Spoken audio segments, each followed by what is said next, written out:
Hey, what's going on, Demon? Still trying to get to my spot.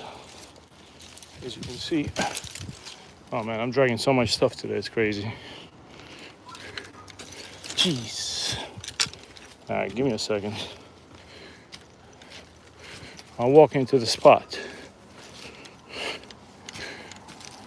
How you doing, Demon? How's chess? Okay, we made it. Oh, yes. All right. How's it going, Demon? How's everything? What are you up to today? Hope you're ready to catch some catfish. I appreciate you joining the stream. All right, I just got here. Whew. Oh, wow. That's a ton of bait fish in the water. That's a good thing.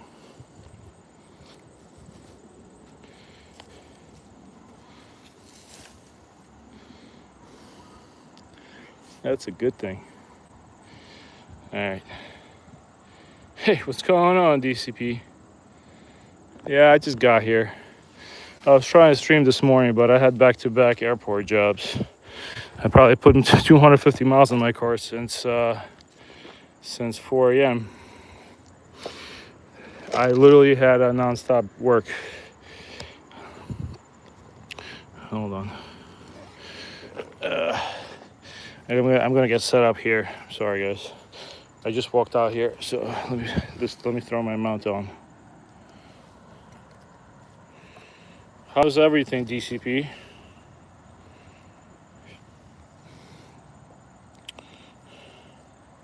Dima, what kind of games do you play? I mean, chess-wise, do you play just straight-up chess, or is there?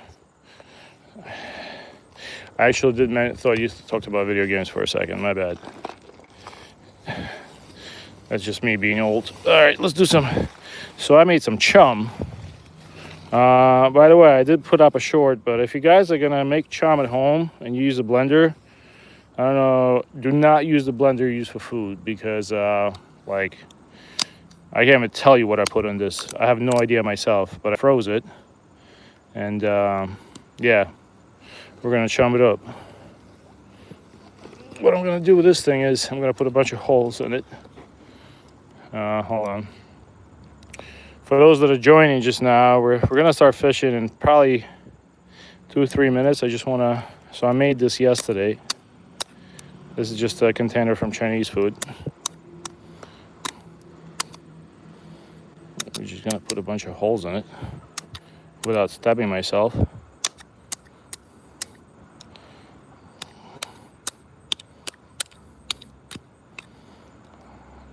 And what I did was I froze it.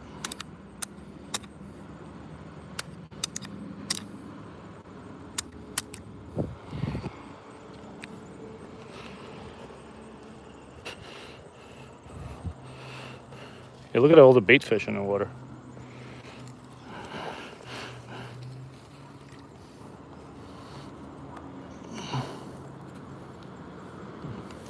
Let me cut a piece of this nasty chum.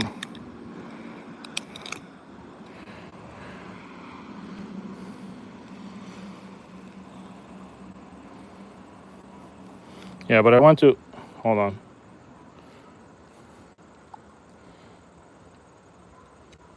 I went to Goodwill and I bought a really nice KitchenAid blender. I think they sell on eBay for like $80, but I managed to get it for $13. And I use it to make chum. Hold on. Let me put this back in the water. I put a bunch of stuff. I'm gonna have to wash my knife later.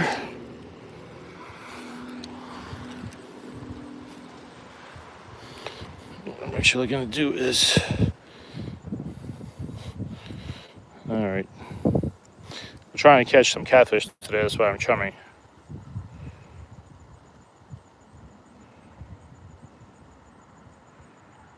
Got it, Ewan. You said you lost a main part of my kayak. Like, what do you mean? Like the piece came off, or what happened? We're gonna start setting up to catfish and eelfish. The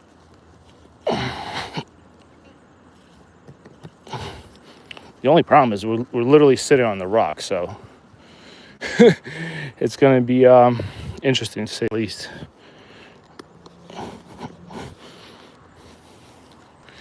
It's gonna be interesting to put one of these stakes in.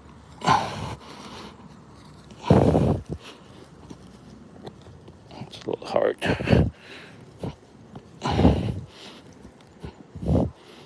All right, well, I could do a little bit of a better job. Okay. All right, let's set up a rod and throw it out there.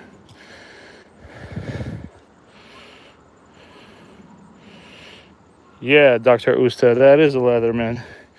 That's a Leatherman that's been with me since I was a fireman. I remember buying it at Home Depot about 20 years ago. And it's rusty, crusty, but man, it still works perfect. I think you can, I wonder if you can still buy Leatherman knives in Home Depot. I remember buying at Home Depot. I think they came out, there's another brand that sells through Home Depot now.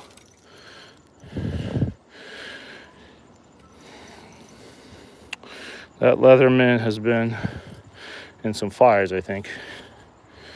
All right, let's start throwing our rods out there. So this is actually my ocean rod, but it doesn't matter. This is the rod we take to fish for blues, for snapper blues. But it doesn't matter. We can use it for whatever, right?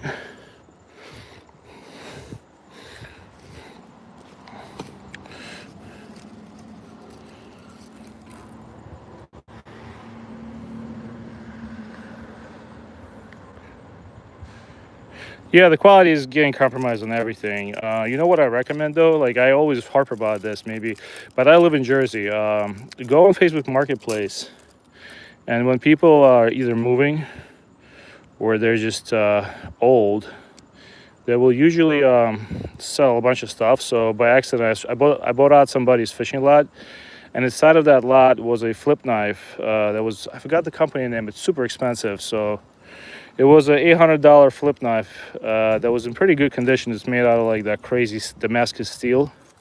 And I guess I got the whole lot of all his fishing stuff for maybe like $200. And then I found, it was basically just a bunch of crap. And inside of that stuff, I found that knife. So don't underestimate Facebook deals sometimes. Especially if it's not sold by resellers, if it's sold by the original owner. You can still find a ton of good stuff on Facebook for a reduced price.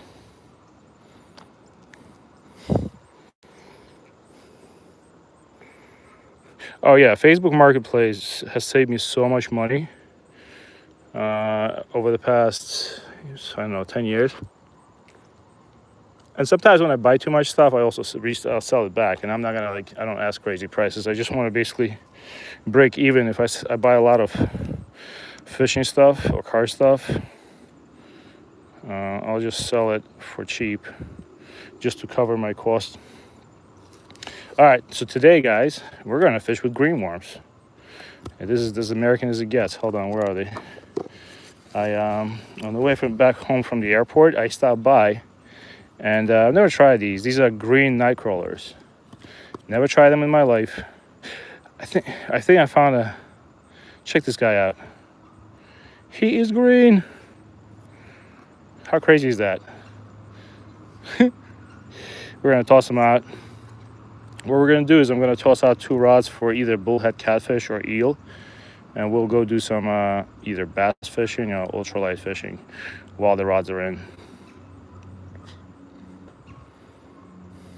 I'm gonna put bigger pieces of worm. And if I'm catching bluegills today, if they're good size, I'm keeping them because my dad asked me for some fish. I usually give my dad fish like once every 2 weeks. So I'm gonna see him tomorrow. So I gotta catch some bluegills and crappie for my parents if I'm capable.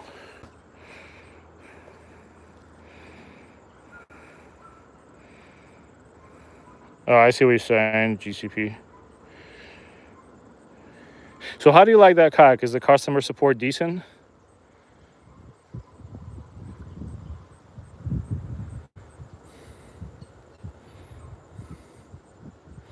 Yeah, like I said, this is literally my ocean rod that you guys see me fish for snapper blues with, but it doesn't matter. It has 15-pound braid on it. The bullheads here don't get bigger than 3-4 pounds, if they get that big even.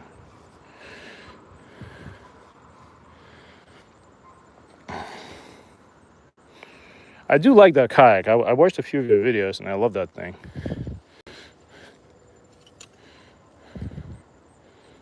Hold on. I wonder if I should keep this rig for bass. I probably should. Yeah, we should keep this rig for bass because I have 4 fishing rods with me. I can only have 3 in the water. Let me think. I just have to make a decision here. Yeah, let's keep this rod for bass. Now let's throw this one for catfish or eel. Thanks for the likes, guys. I haven't done anything, but I appreciate them.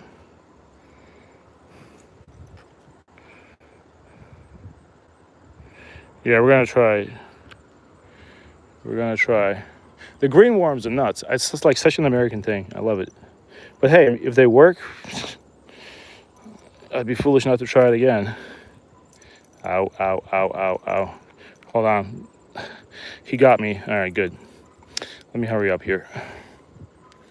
I'm sorry for the wait, guys. I basically, like I said, I was gonna go live this morning, but had a ton of airport jobs. I'm a driver, so I had to drive a lot of people. And now I just kind of grabbed all my stuff and ran over here. So what we're gonna do is we're gonna take off this chopper. By the way, took my son's friend fishing, a kid. First cast, we couldn't catch anything on it. This kid, first cast, gets like a 1.5-pound bass on Topwater with this thing at the same place I fish all the time. That's just, I mean, I was happy. I'm really happy for the kid though. Hold on. Let me grab some swivels.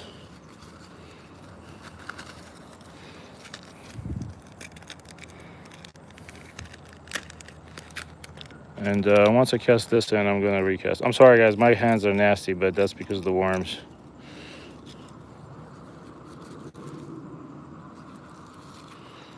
I have like a separate bag of catfishing stuff. If you catfish just here, like for small bullheads and everything, or eel, size 6 hook is good enough. You don't really need to go crazy. We're not fishing for anything big. Just gonna put a barbell swivel, the snap ring. So Thursday I'm gonna go back to Sandy Hook. If you guys want to tune in, probably around the same time.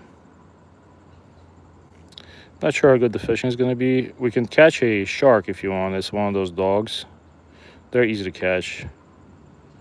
They're just annoying as hell. One second. All right, here we go. That was bad. Let's redo that. I know why I did that.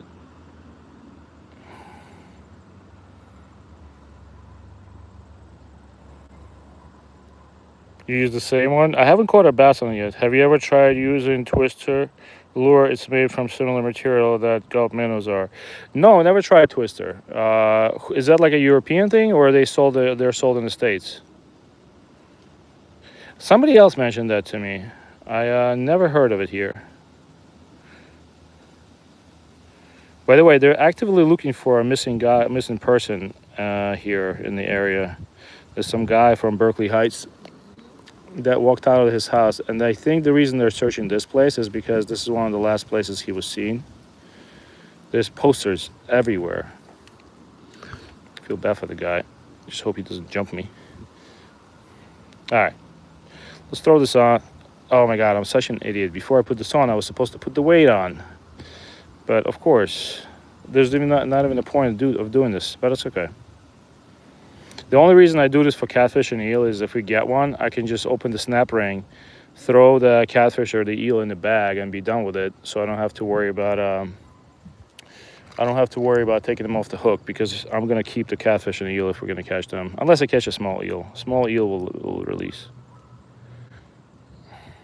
I can't believe I just did that, but it is what it is. Look at the lure I found recently. I found it right here. It's a weighted one. You can try that too.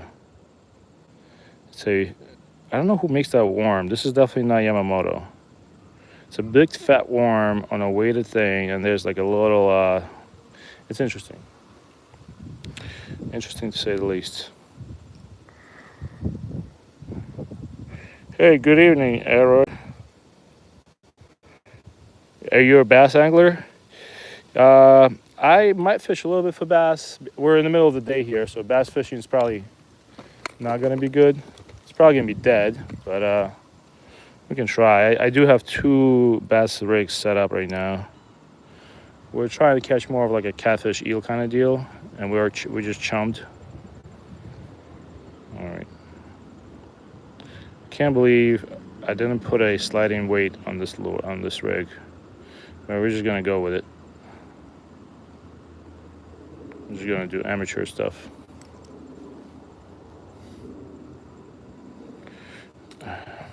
Okay.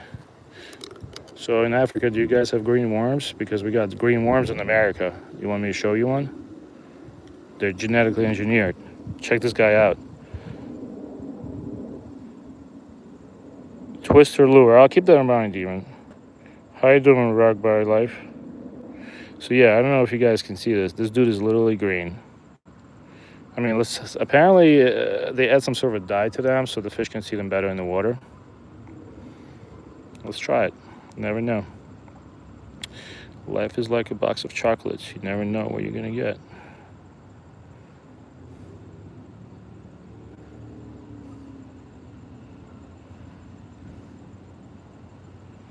I mean, he's not very happy about me putting him on, but yeah, green worm.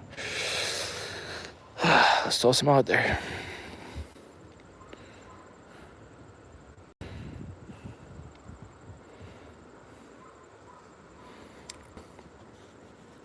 Have not caught an eel at this spot at this lake yet, but you never know. We chummed, so we might get an eel. You never know.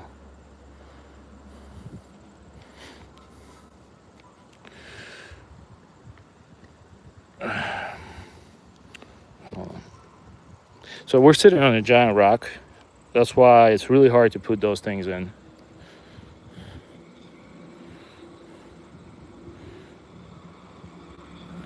All right. Oh yeah, this was gonna go get no action anyway. Let's see. Let's cast this guy. So this green worm is still alive. Let's cast him out there. Ton of bait in the water.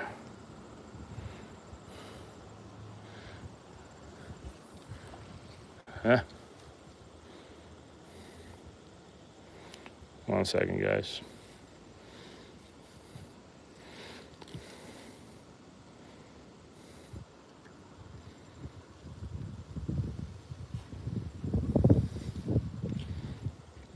A little windy today. All right, we got that stuff in the water. There's a spot where we can do a little bass fishing.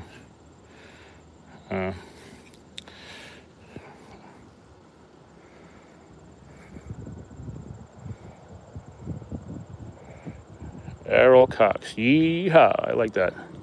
Alrighty, so man, I'm just gonna leave it be. Not like I can't put these rods properly because it's basically a rock with some round on it, and I can't actually tilt them. So that's why they look like that. But I don't think even if we're gonna get a fish, it's not gonna be more than 2-3 pounds. So I'm not too worried about having slack on the line. Let's clean up a little bit, then we'll go do some bass fishing. Let's see who fished here before us. Oh, okay, look at that. All right, what we got here? Beef. So somebody was doing some catfishing. Let's see what else they got. All right, let's see.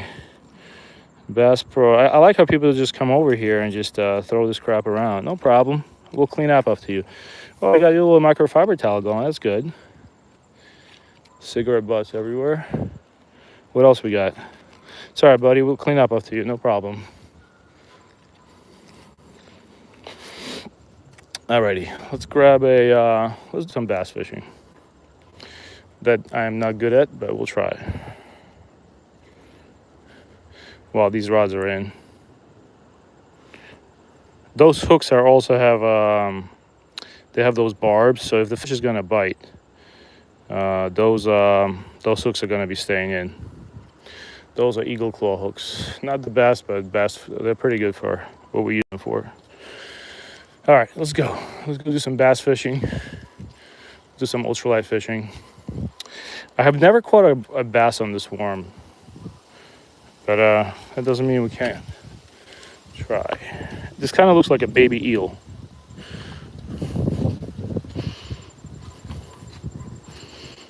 Huh. Let's try. I'm actually still using my my favorite fluking rod.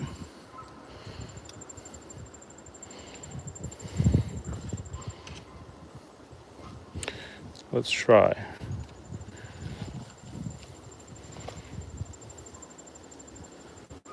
I'm just gonna toss it between the weeds and twitch it a little bit. How's the connection, by the way, guys? Is it decent? All right, I think we're on the ground.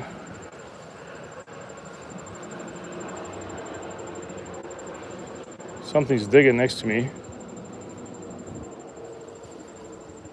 All right, hold on.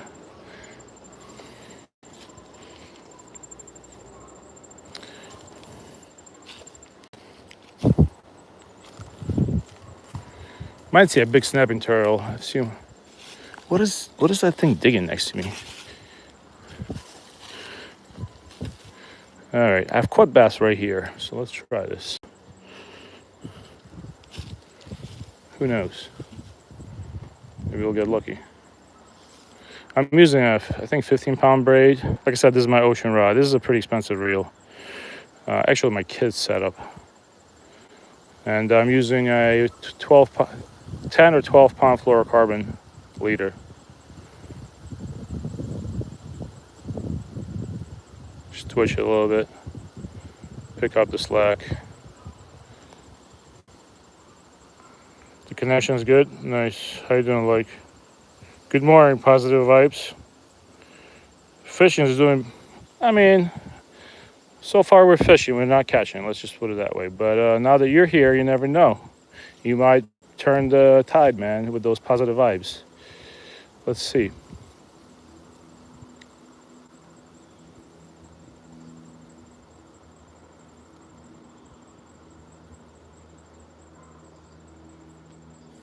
All right, let's cast over there. I see a tire there, which is quite unfortunate, but this is part of the culture in Jersey. What I'm gonna do is, I can't take it out today, but I'm gonna kayak here. Yeah, I'm gonna have to take that out.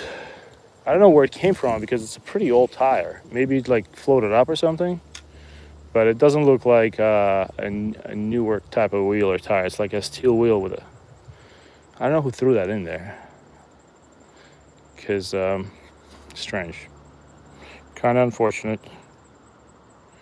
But yeah, let's do some bass fishing.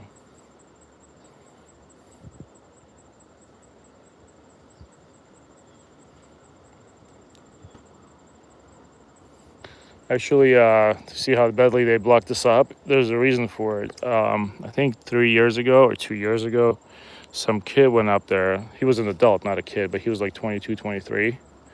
And he just wanted to do some jumps or something. Jumped out into the water and drowned. And ever since then, they put up those crazy... they got him out, obviously. The dive team, it was crazy. It was like a dive team was here. And... yeah, but unfortunately he didn't. Okay, that was not a fish. It did feel like a fish. Should we wacky rig this thing? What do you guys think? Let's wacky rig it. Let's have fun. Never caught a fish in a wacky rigged worm, but I've seen videos, so let's try it. Let's try it. Let's put basically wacky rig it. Once again, I'm fishing in the middle of the day, so how good is bass fishing going to be? Nobody knows. All right, wacky rigged. And believe it or not, this actually works, according to the experts.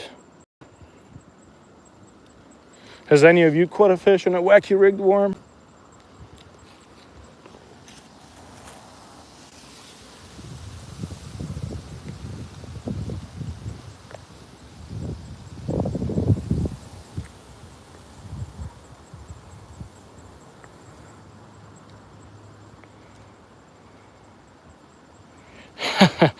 James Barker, that's funny, man. Well, at least you're honest. So I caught a 5-pound bass on live stream. I am not a bass fisherman, by complete accident. So we know what I did next. The next day, I ran out there. Like buying more stuff is not in my budget, especially before the holidays. So I bought like $50 worth of bass fishing stuff.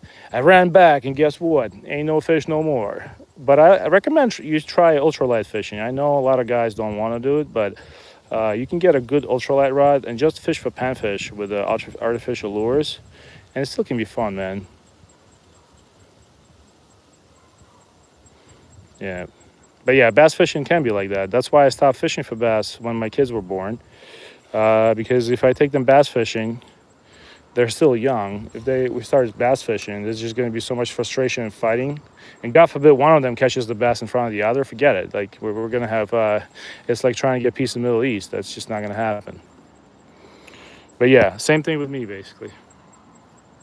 Hey, Errol, just got home from work. I wish I was at the dam. Nice.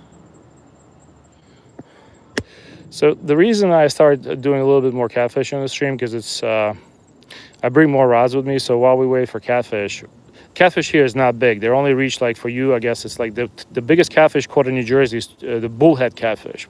There's only bullhead catfish in this pond. The biggest bullhead record in Jersey was 2 kilograms. It's about 4.5 pounds. And my kid caught a 3-pounder. We should have probably weighed him. I mean, I don't think it was bigger than 3 pounds, but once I posted the video on YouTube, everybody's like, you should have weighed that fish. All right, let's wait for it to drop. Yeah, but bass fishing midday in Jersey after there's been no rain, especially we had full moon. I mean, you know, it's tough. Let's go check the catfish rods, and I'll grab the ultralight. Maybe I can, if James Barker is still in the chat, maybe I can make you a convert to ultralight fishing, because that's what I've been doing with my kids, and taught them a lot about fishing. You know, taught them how to land the fish, taught them how to do the twitching. It's really good, and I enjoy ultralight fishing too. And also, it's a good way to put some fish in your cooler and, you know, feed your family if you're into eating fish.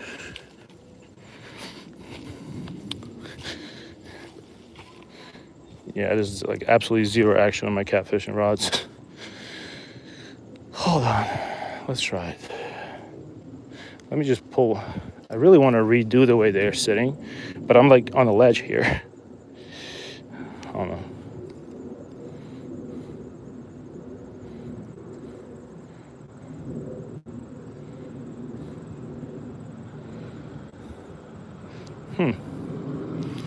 Very, very strange.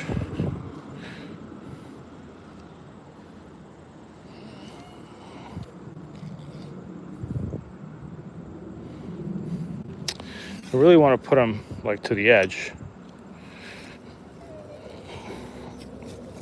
Like this. Let me see if I can do that. Okay. Just gotta make sure that drags out. Okay, this is better. I don't know why I didn't do that in the first place. Okay, once I cast the other one, then we'll do some ultralight fishing.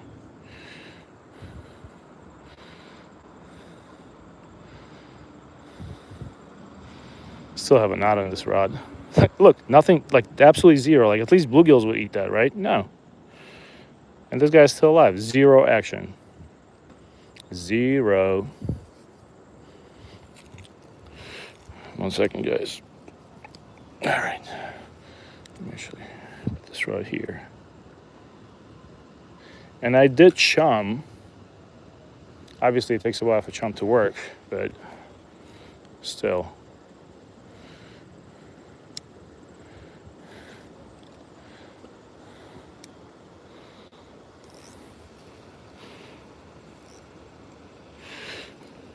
Thanks for those that are watching the stream. I know we're not catching any fish yet, but just wait.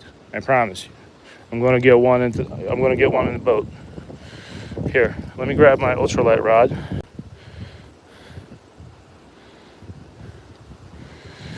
And let's go twitch for some bluegills.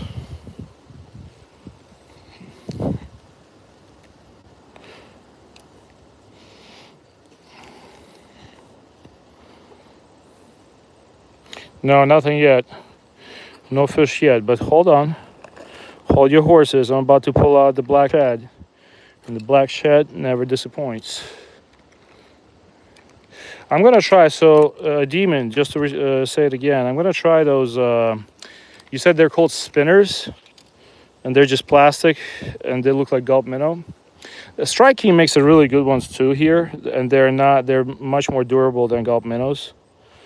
They're really good for crappie. I forgot the name of them, but I have a bunch of them. But I'm always up for trying new stuff as long as it's affordable.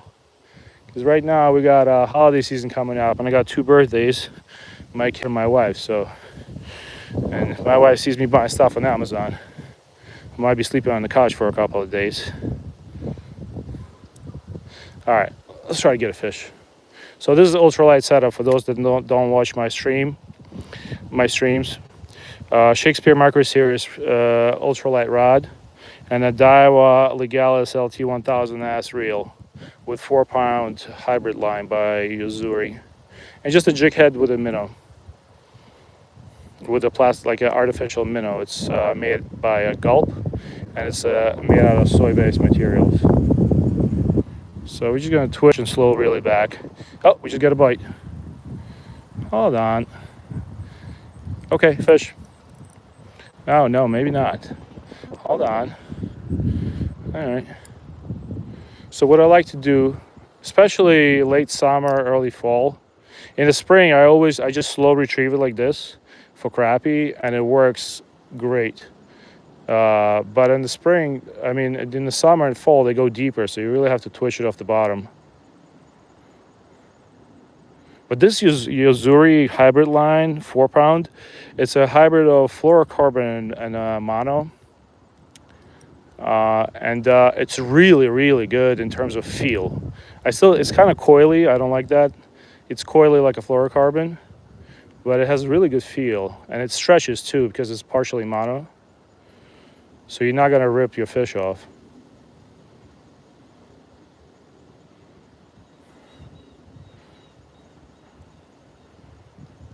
So yeah, if I'm gonna be catching fish today, if they're decent size, I'm keeping them for my parents. I don't think that's a fish. That's good. We can also try later. We can try fishing with a piece of worm. But I'd rather teach you how to fish with gulp minnow if you never did. How you doing, Russell? How's everything? Anyone got a recommendation for a bait caster reel that can throw 1/16 without so much issues? So I don't, because I for now still don't fish with bait casters, but maybe somebody can chime in. Can you guys help James out? Z-Man Flashback Mini Chatterbait works for everything from padfish, coho to coho. It's solid, cheap. You know what? Let me print screen that, James. I'm gonna grab it. Z-Man Flashback Mini Chatterbait. I like Z-Man products a lot. I don't know if you recently, they paired with my favorite jig for fluke. I use the Ice Strike jig head with like that 3D eye. I don't know what it is, but it just works so much better. It was a small company called Ice Strike, and they just partnered up with Z-Man. And yeah, Z-Man makes great lures. They make a lot of great microfishing lures. Hold on, I'm trying to think if I should go to a different spot or keep fishing here. Well, let's try one more cast and we'll make that decision. Let's try a couple more casts. Hold on. I just don't want to go. I don't want to go over my catfish line. But I really like the jig heads for the minnows. I really like this. It's like a no-name company. I forgot what it is. That little underspin. So I'll fish back to back a couple of other jig heads. I really like the Trout Magnum ones too, the 1/64 of an ounce.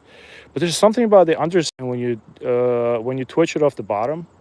The underspin really helps. I'll fish them back to back, and I'll get more fish on the jig head with the underspin.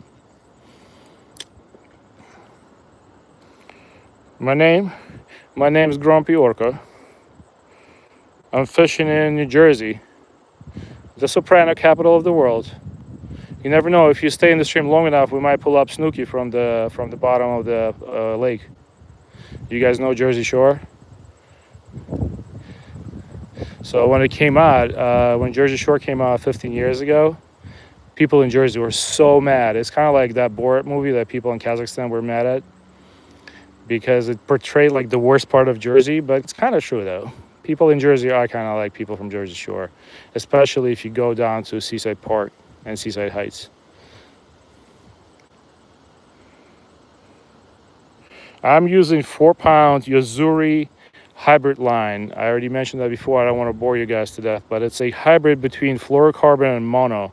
They say that, oh, you know, we do some molecular fusion officially, but molecular fusion is the same thing as putting milk in your coffee. They just mixed the two they mixed into a polymer. So you basically get fluorocarbon and mono line mixed together. You get a polymer line, and it's great.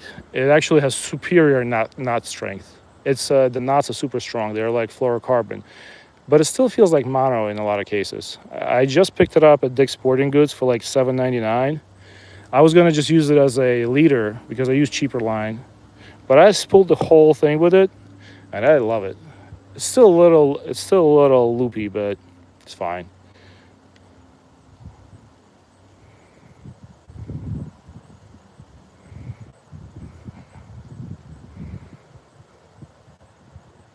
Drop shot is deadly anyway, yeah. If you have to spend $25 on the fishing gear, it's honestly not worth it. All you need is a line and a hook to catch the fish. No, I never said I spent. I'm totally with you there, but I have never spent $2,500 on a fishing setup. Maybe somebody else did in the chat. I didn't see it, but you know what I started fishing? Well, if you look at, oh, hold on. Something on my neck. This is a $25 rod. I like to get expensive, not expensive, but better reels than $20 reels. Yeah, it paid for itself in the first week of spring when I brought home like, I don't know, 15 pounds of trout. So, but I do like to fish with gear that's kind of like mid-range, like middle-class gear. Cheap stuff is good for kids, but sometimes you don't want to teach your kids on complete crap because they're just going to lose interest. You can, my kids still fish $20 combos, but sometimes they lose interest because you just don't have the same feel. 1,300 subs. Oh, hey, Demon, thanks. I appreciate that. Oh, Shimano 2,500. All right, I gotta miss the conversation. My bad. Sorry, guys. But yeah, I'm a sucker for a good reel. If I'm gonna have something in my hands, I would never in my life bought a reel that was over $100. The most I came to it was $89 for this. And I think I just bought another one, the 2500 series, Legalis it's Legalis LT 2500. Anyways, I'll let me catch up with the chat so I'm not just rambling like an idiot. Let me see what you guys write. Are you born and raised in Summit? Nice. So believe it or not, Don, my kid takes classes at 214 Springfield Ave, right next to downtown Summit. He's actually he does like competitive. He's a competitive dancer, believe it or not. And there's a couple that there's a Fortnite mansion on Summit. I think it's 214 Springfield Avenue in Summit. It's owned by this group of women that rent it out. Fortnite House. They rent it out to to coaches, and my kid takes classes there. So we go to Summit. I drive to Summit twice a week, Sundays and Tuesdays, or no, Sundays and Wednesdays. Yeah, Summit is a beautiful town to grow up in, man. That's where old money is. There's some mansions in Summit that all the celebrities live in.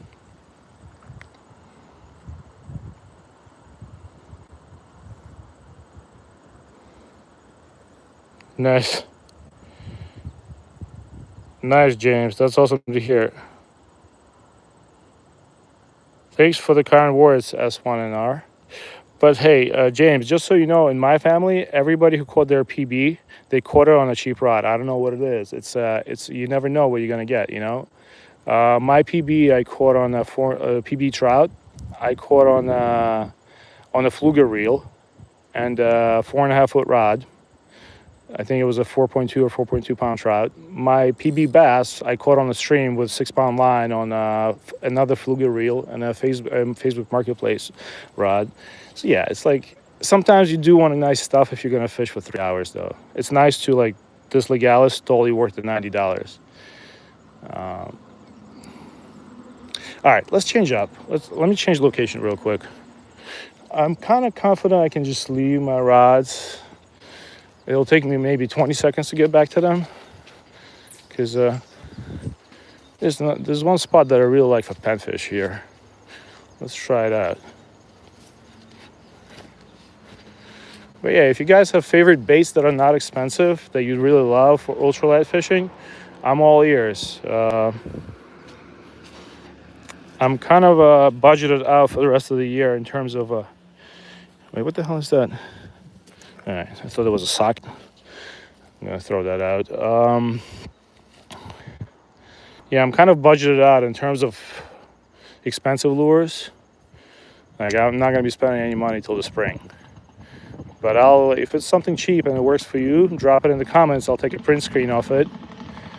I keep all my print screens in a separate folder, and I'll buy it. I'll try it out. Like I tell everybody to use Gulp minnows because it's absolutely like dynamite. But today I'm fishing with them and nothing happens.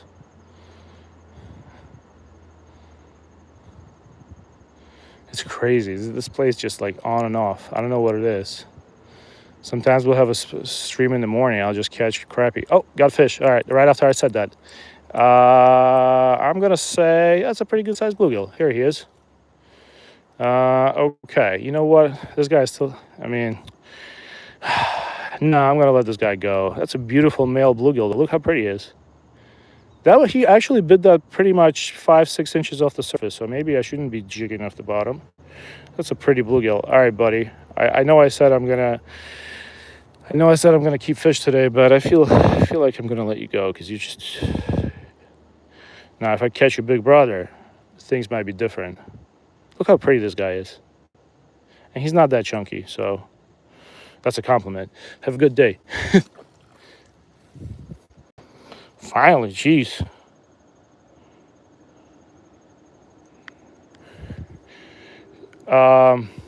Chevy Rider. Somebody else offered it to me. I mean, I appreciate it. Just like as long as it's like under $10, I don't want to be a mooch of anybody. I'll trade you for some ocean stuff because I bought a bunch of. I don't know if you ocean fish.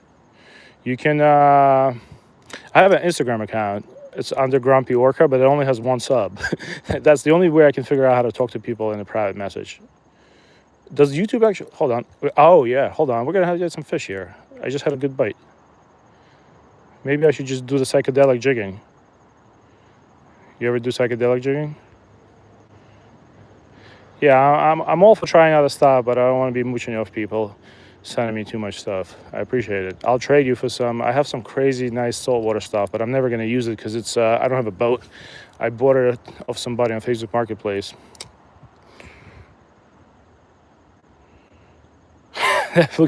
Well, listen, let me tell you, we got some thick boys in here. Let me catch you one. Give me that's that Jersey bluegill, man. He's all grown on Teller ham, egg, and cheeses. That's Snooky bluegill.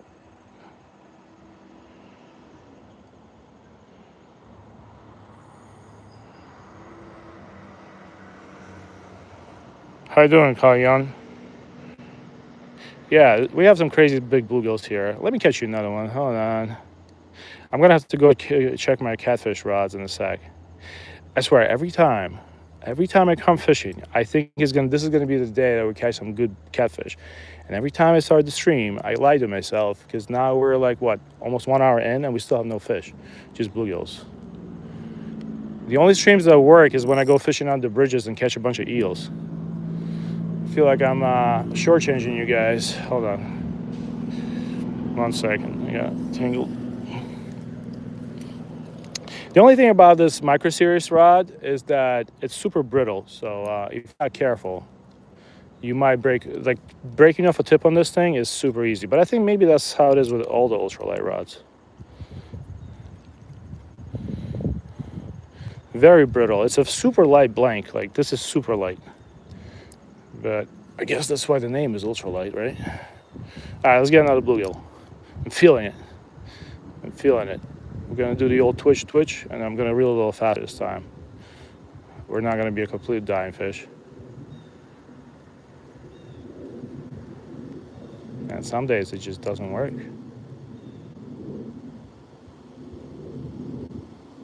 Watch me get a bass and break me off. Hold on, one more cast. Yeah, but I do have an Instagram account. It has 1 follower. If you want, if you want, I put out 30 videos and got 1 follower, and I was just kind of like, nah, man, I can't be doing this.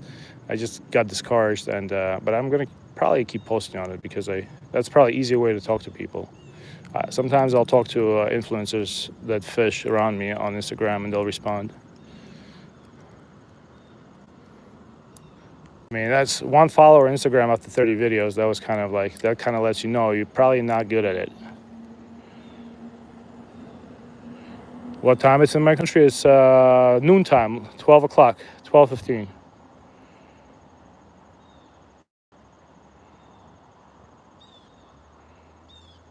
Nice, Dan. Yeah, I'd agree with you. Crappie is probably the best tasting fish. Crappie, especially not the biggest ones. Even the big ones taste good too. But yeah, as you probably know, we do have a ton of crappie. We have a ton of crappie in this lake too. We might actually we usually catch crappie on the live streams. All right, let's let me go check my my 2 rods that we're trying to catch a catfish on. Ooh, what kind of berries are these? Not the eating kind, right? I'm like a squirrel.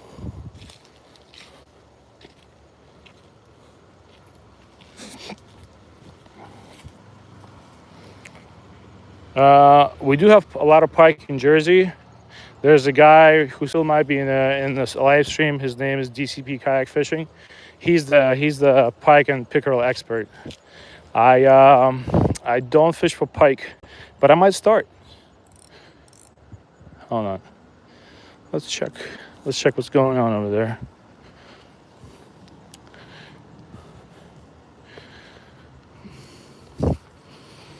Hold on. Oh, hold on. Boys, we in business. I think we're in business. Hold on, am I crazy? No, did I get snagged? No, it's snagged. How did that happen? I casted it, there was no snag. Maybe the worm crawled in somewhere? Man, what the hell?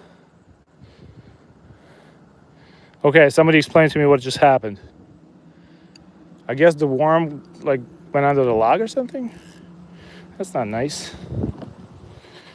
I got all excited. Damn it. Can somebody tell me what just happened? We're fishing with green worms, only in America.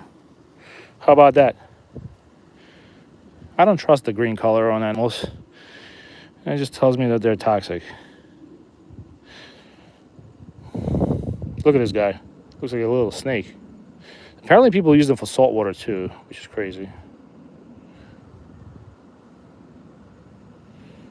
Absolutely no action. And I chummed too. I didn't just come here and start fishing randomly. I chummed.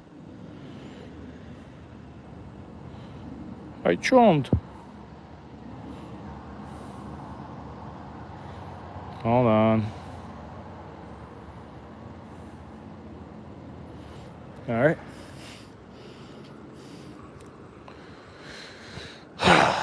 Frustration. I brought a head of a bass that I caught, and I in the spring when I gut hooked him, and I kind of threw it in for flavor, and nothing again. Let me read the chat. Are you guys making fun of me?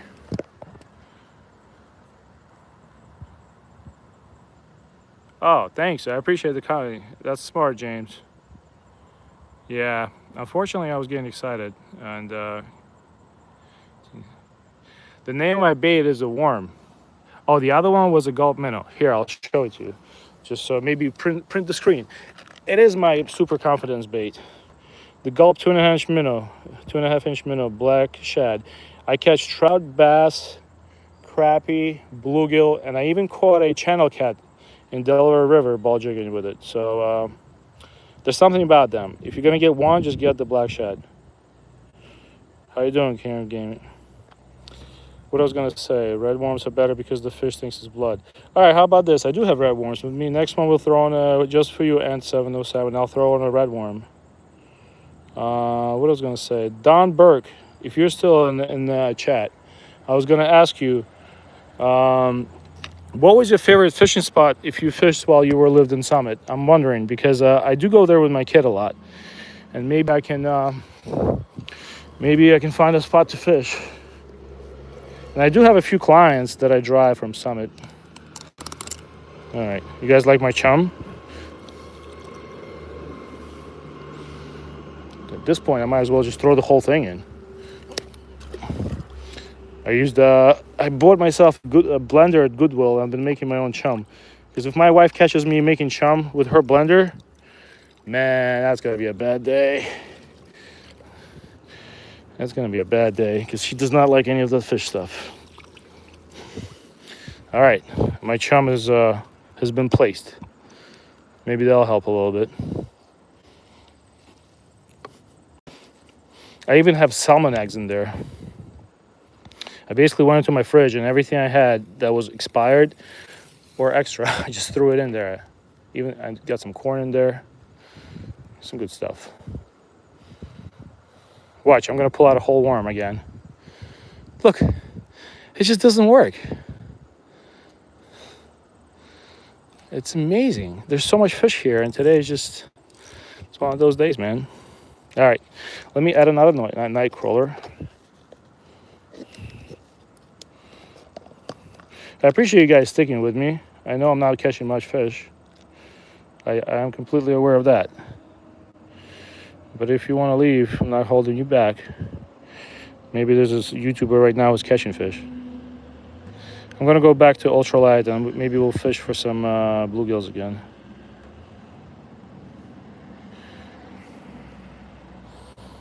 And maybe we can fish for bass with a topwater. Who knows? At this point, we can try everything. I can fish for another hour and 20 minutes.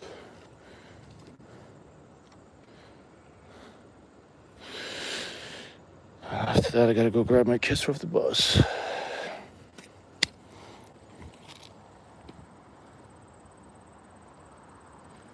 I'm in Jersey, yeah. We're fishing from New Jersey. Yeah, we caught some fish. I'm actually, believe it or not, sometimes I even fish right next to the Bedminster golf course. So a very safe area to fish in.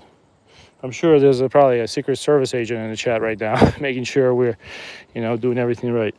We are in Central Jersey, right where I-287 and I-78 intersect. This area is kind of a mix between people that are like people from Pennsylvania and people from Jersey. There's a lot of nice people here, but there's some characters. I mean, we like it here. Not planning to go anywhere. Would love to live at would like to go to Jersey Shore, but real estate prices at Jersey Shore are now only for people from New York. Unfortunately. Let's see if we can get a crappie.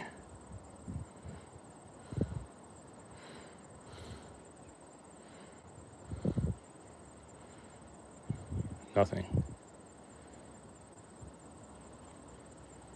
I got to twitch less because, oh, I had a bite. Hold on. Let it drop. I got to twitch less because this, I'm used to monoline. This line has it doesn't stretch as much. What I like about this line is you feel every bite. We got some seaweed.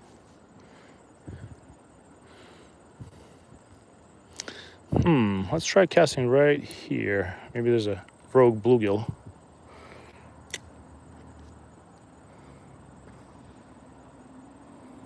Thanks, I appreciate that.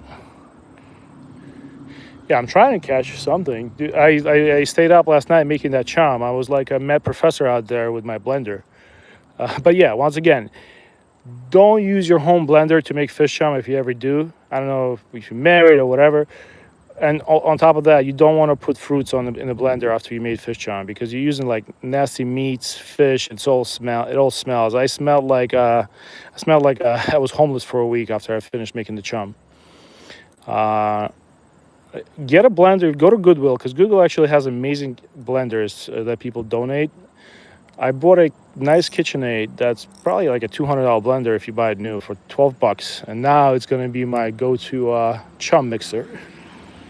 But chumming helps, especially in the lake.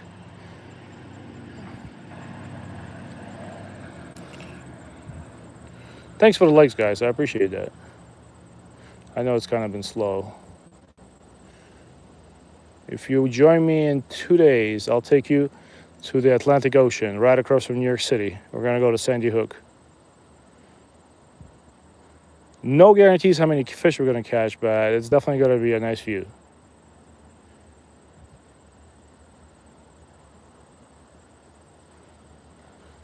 I'm almost at a point where I just want to put a piece of worm on a hook and just start. I'm definitely going to get a fish that way, but the small worms. Let's go over there. Oh, hold on. Hold on. We got action. We got action, baby. Hold on. Watch this. Ready for that hook set? Oh! Hold on. I got excited. Oh. At least I get some entertainment out of this. All right. This guy almost lost his entire grill. All right. We missed his eye. We just lipped him.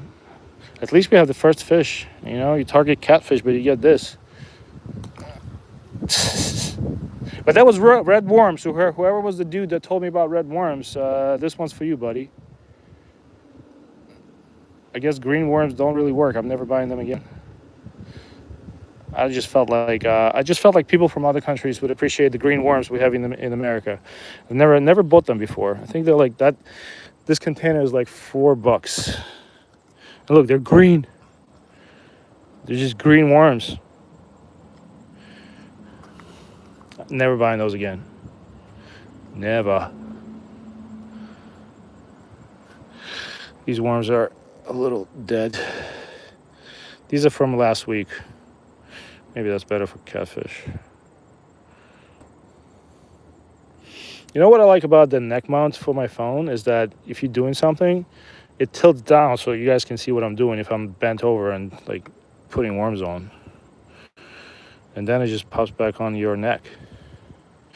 All right. Jeez, this is why I hate this. Hold on.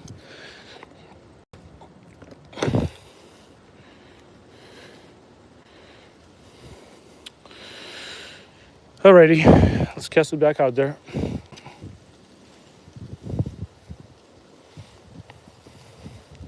It's pretty cool to meet people from all kinds of states and countries. I learned so much in the past I think I started streaming like 2 weeks ago for the first time in my life. I learned so much about how people fish and what kind of fish they have in other countries. If you're passionate about fishing, definitely refreshing to learn about different places. All right, I think we're just gonna let it drop. And hold on, let me reel up a little bit on this one. Okay. Let's go do some jig fishing, I guess.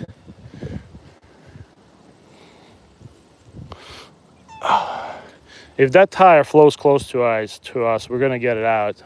I don't want it to be floating in the water. If it kind of keeps striking towards me, so we'll get out of the water. But I would like to take it home and throw it out, obviously, but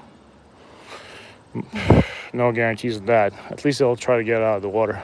Maybe we can hook it with one of my Topwater lures. That'd be a good stream. Oh wait, I see a leader. Let's see if we can find a lure. Look, oh my God. This is how I usually find my stuff. Look, just random line sitting here. Hold on, let's see where it goes. Wow, that's a nasty fingernail with dirt under it. Sorry about that. Sorry you have to see that, guys. All right, let's see where this leader goes. This is definitely fluorocarbon leader. I don't know who was crazy enough to put that on there. I can pull in a tuna with this. Jeez. All right, I'm gonna throw this out. Let's go. I don't know what these dudes are fishing for. Like the biggest fish in this place is probably 5 pounds, maybe 10-pound bass, but.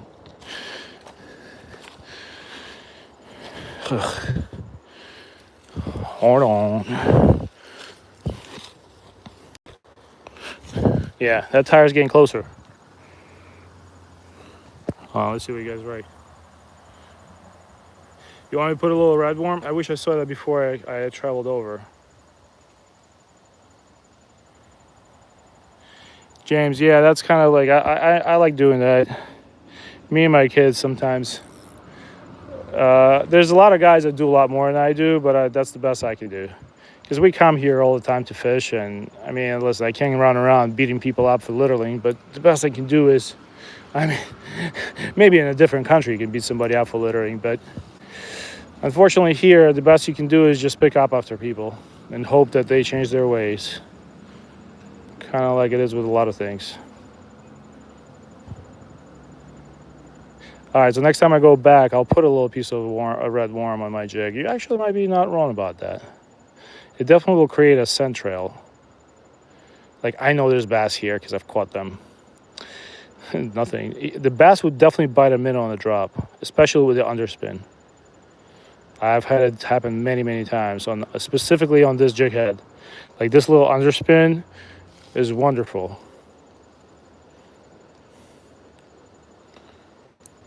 All right, I think there's a piece of wood there. Hold on.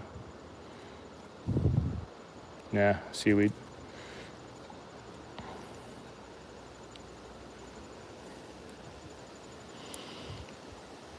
Yeah, but fishing midday is problematic, especially when you get no water and you got full moon overnight. You want me to let it sit? Let's try it. Hey, from Orlando, nice. Auntie Maria. I've been to Orlando. You guys are like a total tourist town.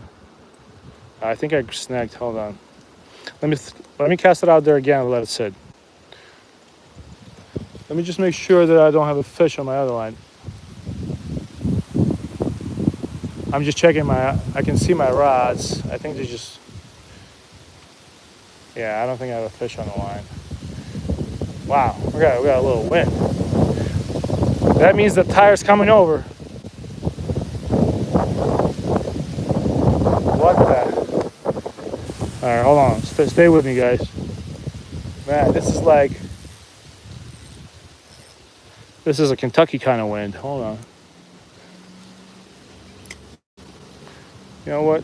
I know there's a log buried somewhere there because I lost the lure before. But let's hope for the best. I'm going to drop it and just pop it off the bottom.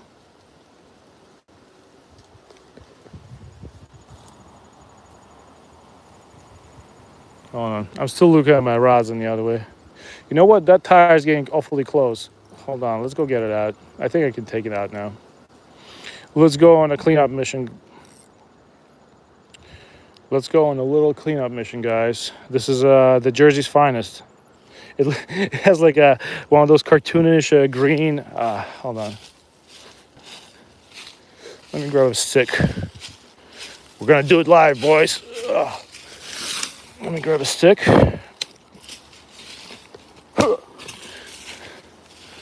All right, where is it? Where is she? Hope I don't get stuck by a snapping turtle. All right, I know you signed out for fishing, but this is all kind of different fishing. You know, we can actually find out how old this tire is. For those of you who don't know how to do it, I used to sell used motorcycle and car parts. Oh man, thanks for sticking with me, guys. What was the last time you were fishing for tires? Oh man, this girl is thick. All right, we got it out. Let's see how old it is. Can I see a date? DOT. It's not that old. It's 04. So this tire is about 22 years old. So figure it's probably been floating around for a while.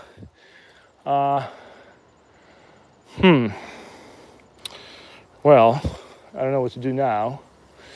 Let me get it up to the fence and we'll go back to fishing. Stay with me. Yeah, I can carry this. Wow, I feel like I'm doing like a boot camp. I'm basically going up. I'm gonna put it by the fence. Maybe somebody will see it.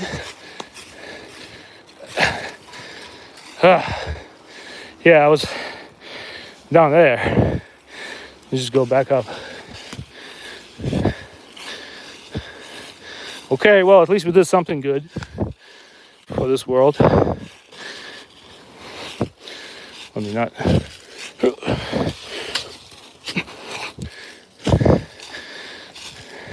That was the biggest fish we're gonna catch all day. Whew, that was hard.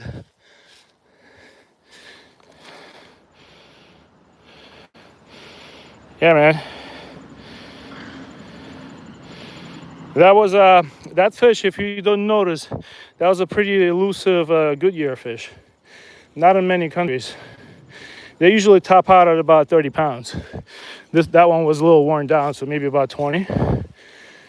But yeah, you're never gonna see anybody catch one of these again. So that's why you should subscribe and like. Whew, man, I'm starting to catch my breath. That was that elusive Goodyear fish. I figured with good karma, I would have like something on the line, but no luck. Man, that gave me a workout. Whew. I'm not that out of shape, but I guess I'm out of shape.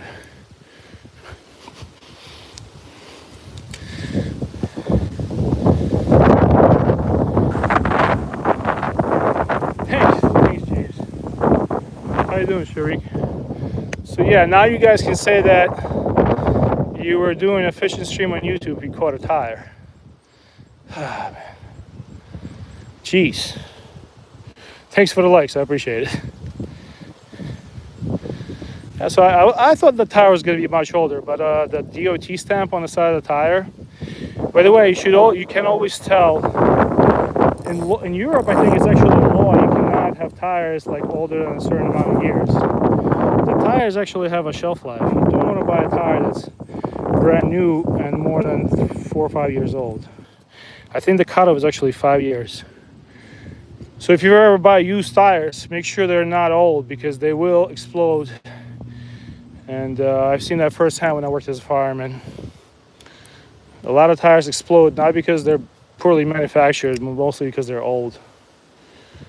All right, well, the wind picked up. I'm not sure if that's a good or bad thing, but we're gonna try to, man, I'm still trying to catch my breath. It's like, what the hell, man? I mean, maybe I should hit the gym one of these days after dragging that tire.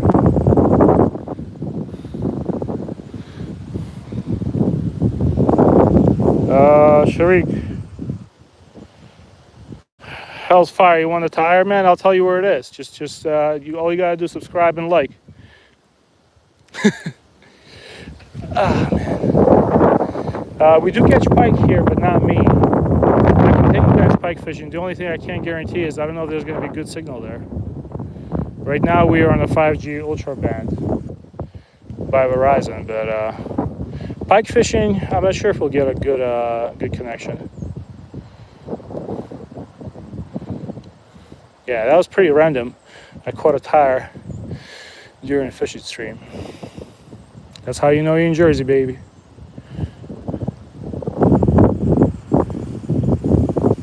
That's funny.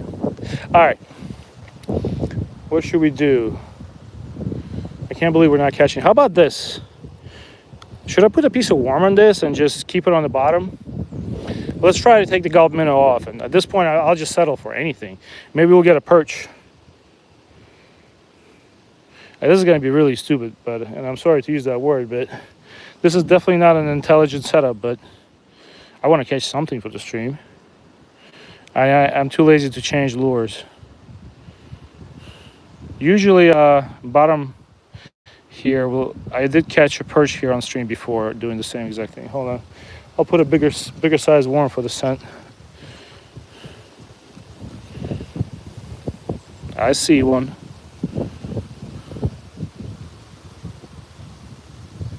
Watch me jig up a catfish. I'm just gonna cover it with worm.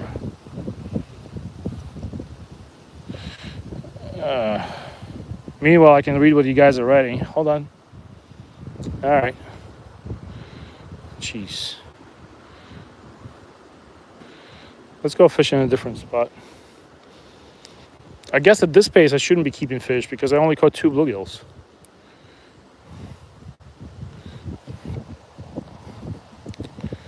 Just gonna let it drop to the bottom.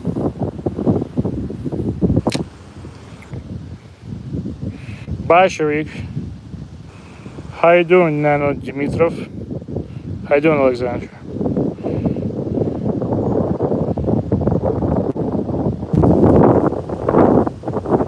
You did learn something new? I mean, if we're gonna catch anything, if we're gonna try to catch anything, might as well just use worms.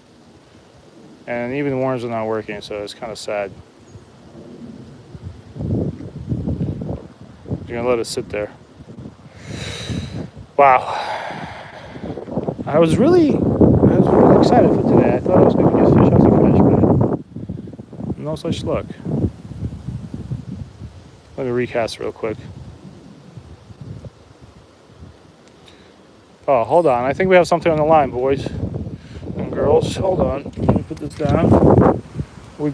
I don't think it's anything big. I think it might be something. Guarantees. Hold on. Nah. It was just the wind. The worm is still there. It's amazing. It's so bad. Like, nothing even eats the worm. And I know there's a ton of fish here. And we chummed. Man.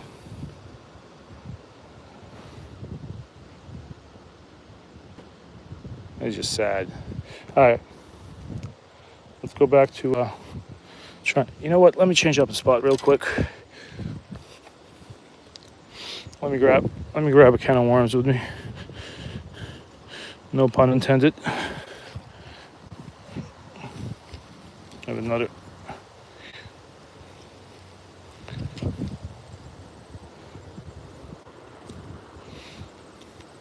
Huh.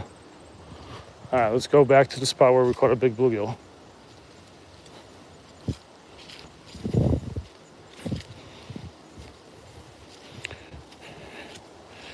Thanks for those that are staying in the chat, and I appreciate the likes. Thanks for sticking with me. I also, like I said, in 2 days I'm going to the Atlantic Ocean around this time. It's probably going to be a 2.5 hour stream. It's probably going to start at 11 a.m. and we're going to go till about 1:30. It takes me about an hour to get there by car, so we'll try to just catch and release some fluke.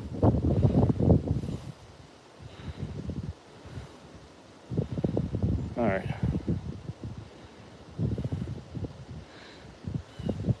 It's like a little cove here.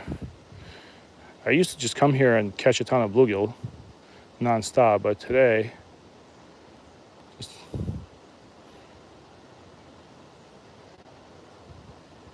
this point, I'll tell for anything.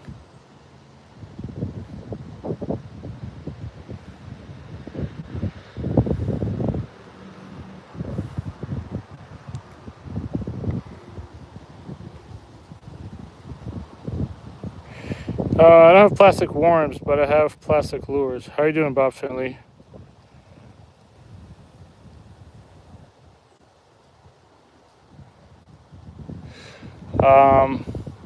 I just throw a piece of worm on because I'm kind of getting frustrated with even fishing with gulp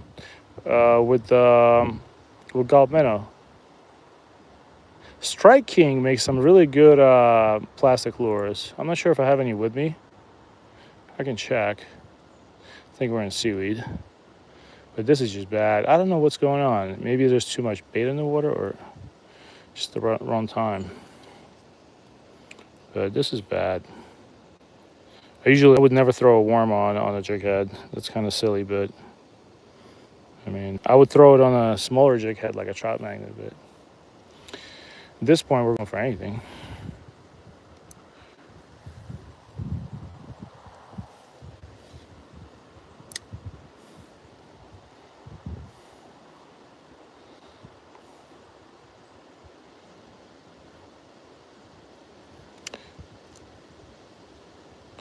I wonder if I can take you guys kayak fishing in the morning on Friday.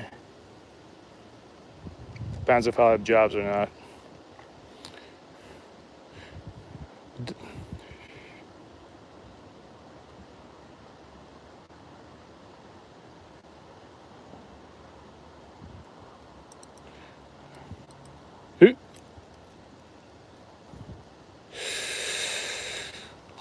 Let's throw another piece of worm on. It's total frustration nation here. But at least we got a tire out. I don't think I'll ever catch another tire during the stream. That was, look at these nice red worms. We're just gonna pinch off a half of one.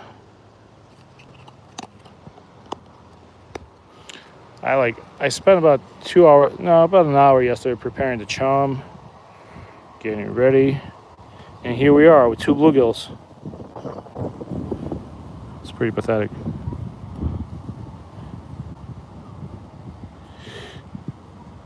All right. One more cast out with the red worms, then we'll switch back to something else. We'll figure something out. Maybe we'll go do a little topwater bass fishing. And we'll check our catfish rods. Thanks for those sticking it with the chat. I appreciate it.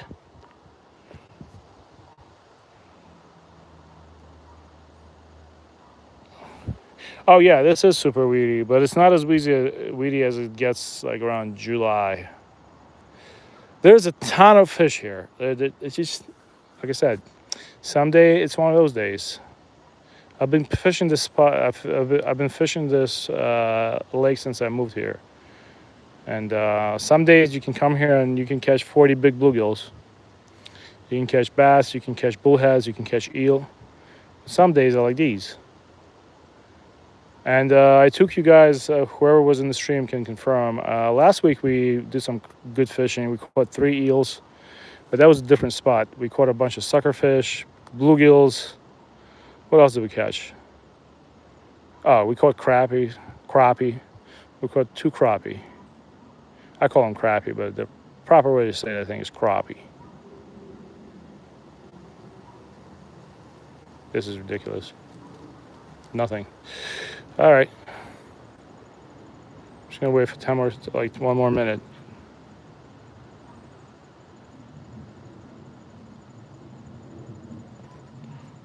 Nice. I like to hear that. That's good. That's awesome. You're a great father, Jay Lou, that you take your daughter fishing. That's very important. I've been taking my kids fishing since they could hold a rod, and definitely built a lot of bonds and kept them off the phones. Now you're gonna start losing them around when they're about 11, 12. They're gonna stop wanting. Like, it's so funny, Mike. Believe it or not, my first grader. You're never gonna believe what they said to him in Jersey. He came. So my first grader, he's just turned 7. He fishes with me all the time. He comes off the bus. The first thing he asks me is, "Can we go fishing?" That's basically him. He goes to first grade in Jersey. After 3 weeks, he comes home and goes, "Dad, do we go fishing because we're poor?" Like, no joke. That's exactly how he said it. It's, other kids will just say dumb crap. Maybe their parents say that. I'm not mad about it, but it's funny. But yeah, your kids will fish with you till they're about 11, 12. Then they really don't want to spend time with you anymore. I mean, you can try.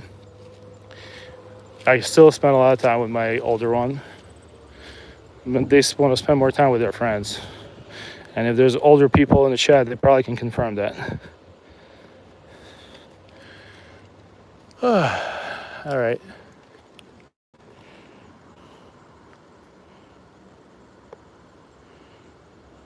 So we caught 2 bluegills for those asking. Yeah, I'm gonna take my kid fishing with me probably the next 2 days after he comes from school. Look, like this is how bad this is. We have I'm pretty sure I still have the worm on. Hold on. Like I'm just gonna pull up a whole worm. Look, and also pulled out my other line because I'm silly. Hold on. At this point, let me get it out here. Can I? Oh. Stop it. Come over here. I don't know, for those that just joined the chat, we caught a tire about 10 minutes ago. So at least we did something productive. All right.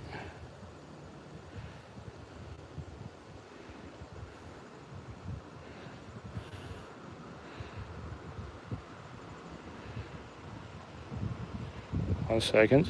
I don't know how I managed to tangle my rods.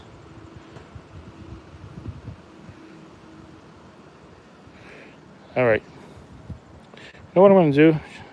I just did that again. All right, cool. Let's cast this one out that way.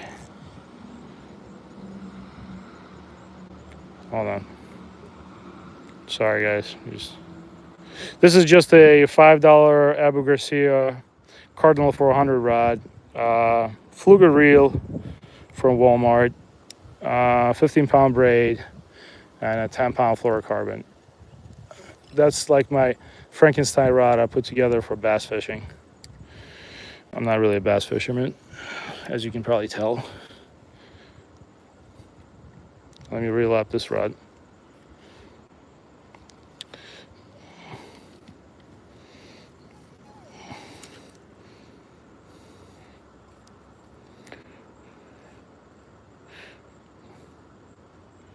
Yeah, still have a worm on. It's amazing.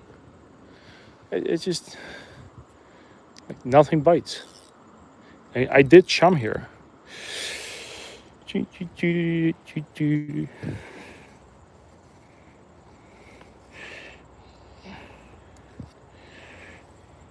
you doing, Junior? Lugo, I don't understand what you're saying, but we're fishing for catfish.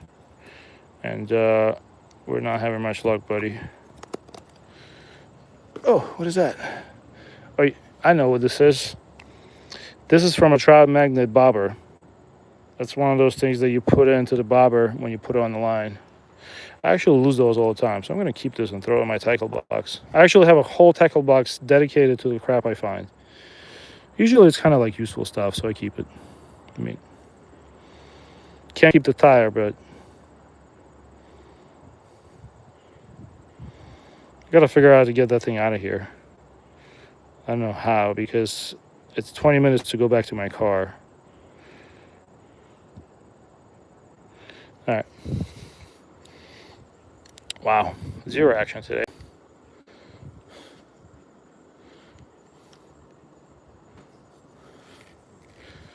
I'm about to switch up one of my rods. We're going to do some topwater fishing.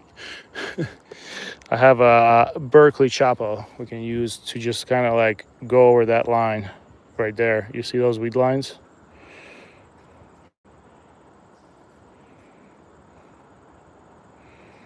Yeah, Kristen, I don't know what you said.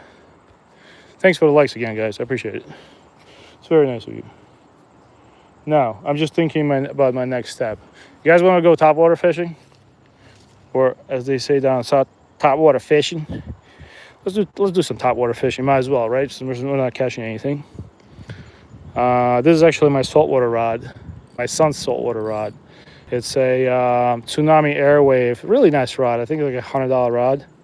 And he has a really nice reel, the Daiwa BQ BG MQ 3000D.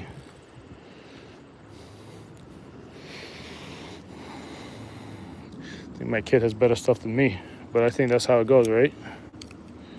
I'm just gonna tie this directly to braid.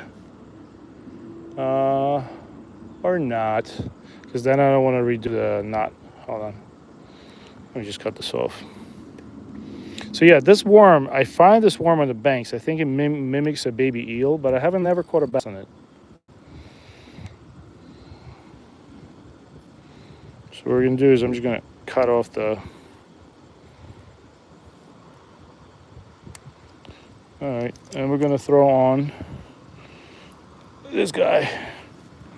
All right, how are we feeling about this guy? I don't have a shrimp bait though, but I know that's what people use. I don't know if you're from Florida or down south, but people do love using shrimp down there. I had so many of those like trout on the saltwater trout that you guys catch using that bait when I went to the Panhandle.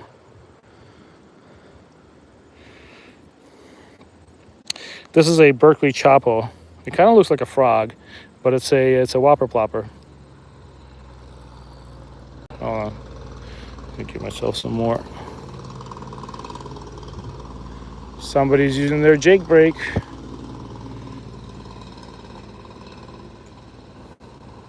All right, here we go. Usually don't tie these. People taught me not to tie these to the line, but I really don't.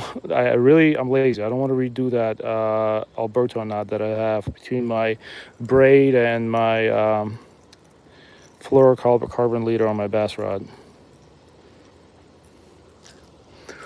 I mean, if the bite is slow, what are the chances we're going to catch anything?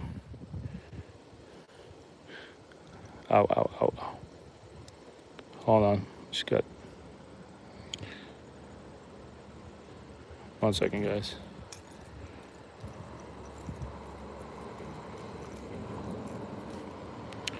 All right.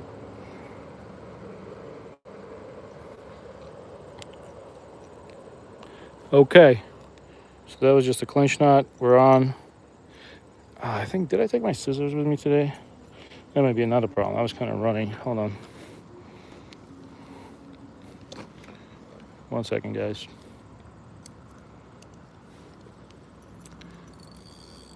I think I didn't take my scissors with me, which means we're gonna have to hold on.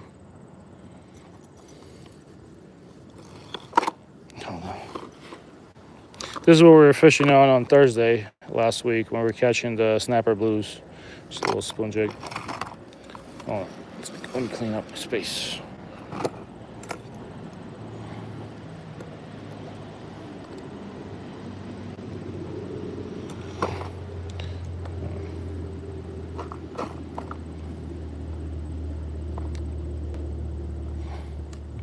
Okay, looks pretty good to me now. This is just my old trusty Leatherman. Still stays sharp after 15 years I had it for, if not more. Okay, so this is a Berkeley Chapo 90. So it's 90 millimeters long. And let's go on. I can't believe I just did this. It's amazing. I'm telling you, I should get a Darwin Award today for fishing. Nope, I did it again. At least this is going to be entertaining. All right, let's go.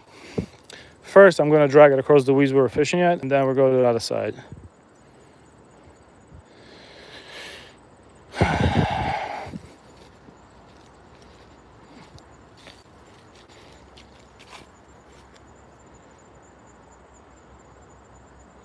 Nice. 5 rods. I do like to have a lot of rods ready. There's a guy that I used to fish with. He now is like, he moved away. But when we would fish with the kayaks, we'd go kayak fishing together. I had like a regular Lifetime kayak. He had a kayak with, I think he would bring like 8, 9 rods with him on that kayak. He had like, oh, look at that. What's that, brother? That's kind of, is that a Senko? I'm gonna throw it out so it doesn't pollute here. That's been there for a while. It's kind of been disintegrating. All right, we're gonna throw a topwater and just pull it across. You never know what you're gonna get.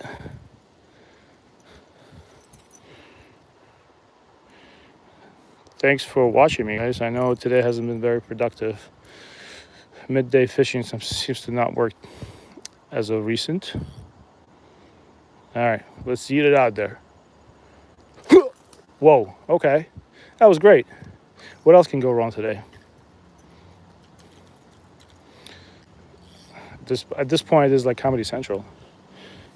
How did I do that? I don't know.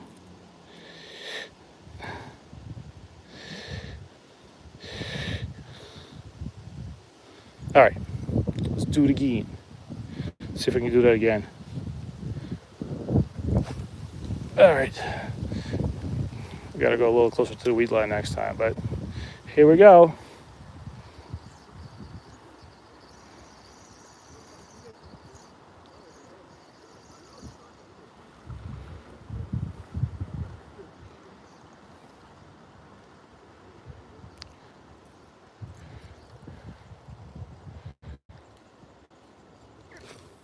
All right.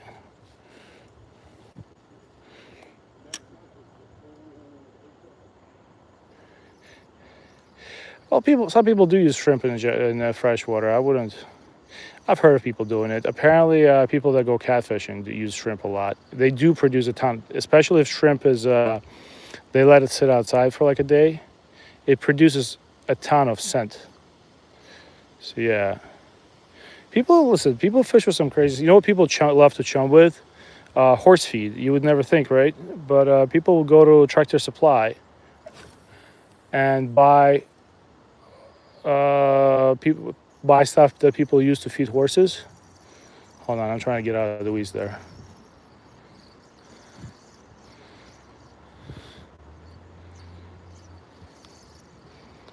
And they use that to chum for catfish.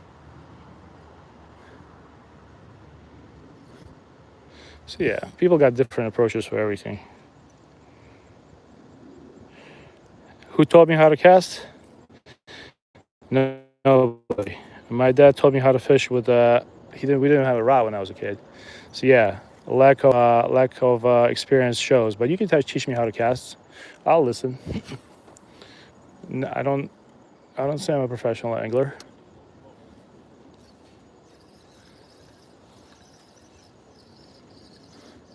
I'm kind of slow with this stuff. The bottom line is if I can catch fish, you can catch fish.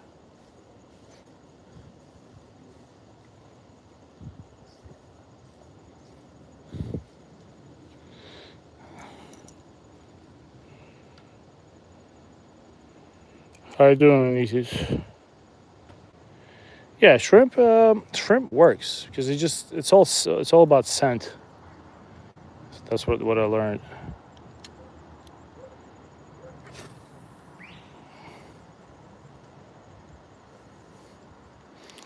All right, let's let it sit there for a little bit.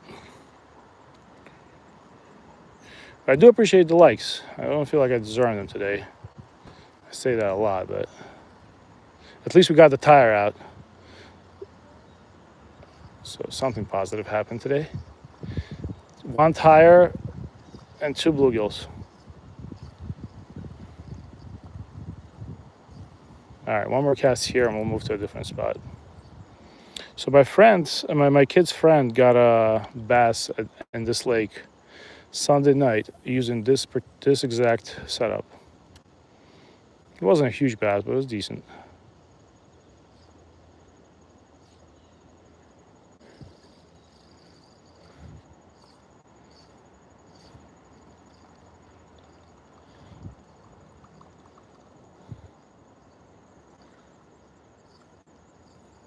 All right, let's change the spot.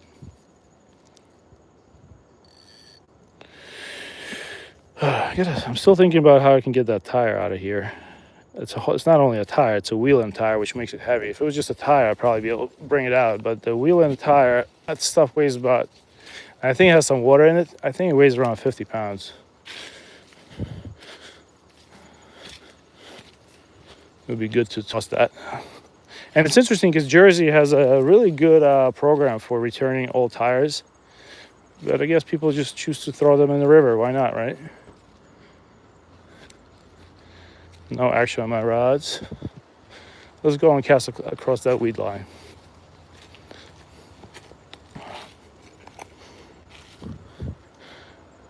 Actually, you know what? Hold on, we got a rose bush coming up. Yeah, how you doing? Everybody who's just joining, greetings. I can't read all the chat right now, but we decided to do some topwater bass fishing while we wait for the catfish rods.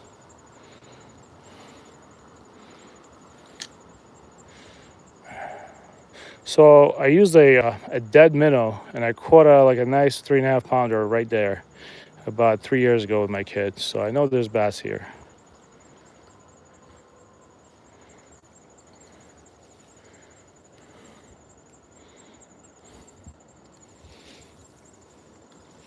Oh, something just jumped in the water. Hold on.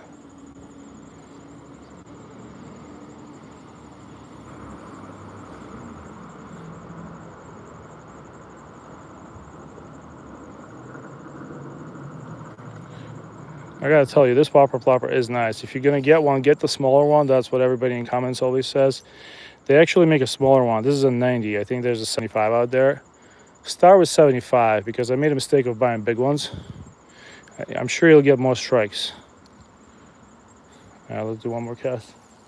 Ugh, and I just casted it into seaweed. Hold on.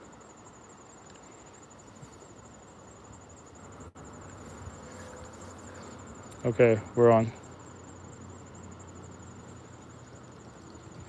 All right, let's do a different spot real quick.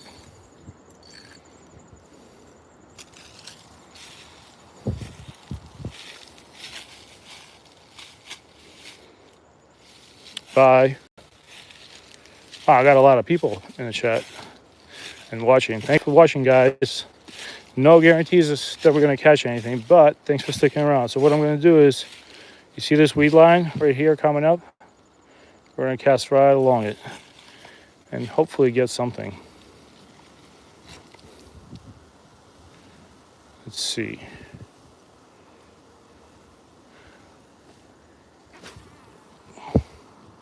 A little far.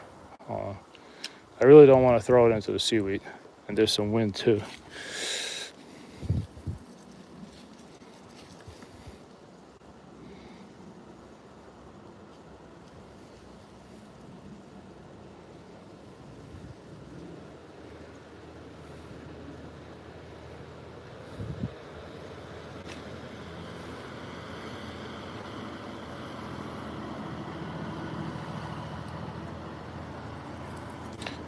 I want that movie-like topwater bite, but it's not happening. I'm sorry, guys. Always happens in YouTube videos, but when you do it live, it's a little different. We're fishing for anything that bites, but right now we're trying to fish for bass just to respond to you. How you doing, Mad Max? The cursed what? All right. Yeah, once again, this is what we're fishing with. We're looking for that juicy topwater strike from Mr. Bass. I know they're around here.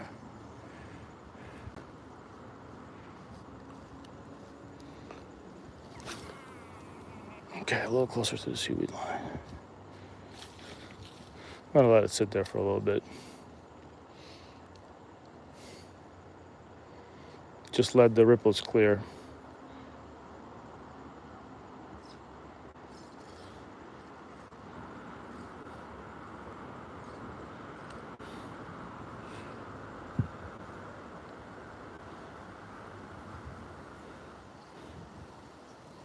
The last time I caught a huge bass on top water, it was around this area, and I stopped it, and it hit it right on the stop. So that's why I'm trying that too. Some people say not to stop.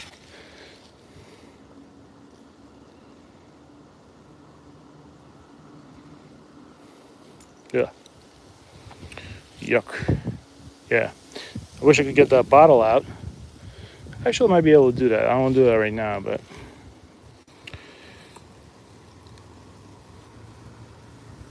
Hey. Yeah, I hope so. I'll settle for like a 1 pound bass, dude. Just to respond. Just to respond to GCP.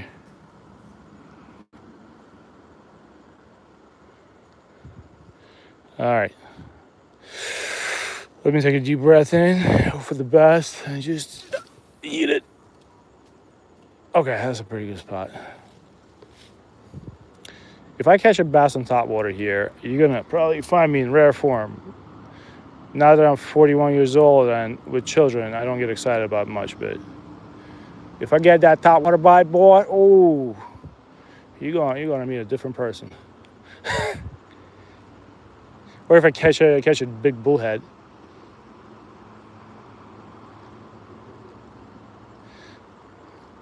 I used to be all kinds of silly when I was a fireman.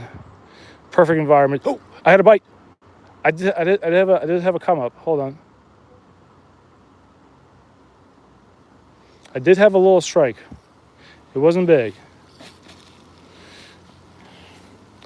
Yeah, but if you ever want a fun job that doesn't stress you out like being a cop, try becoming a fireman if you're still young. Man, that was the best job in the world. And you only work one day for 24 hours and you got 3 days off.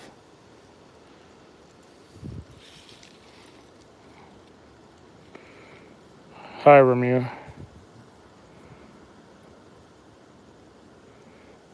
I know I'm fishing. Hold on.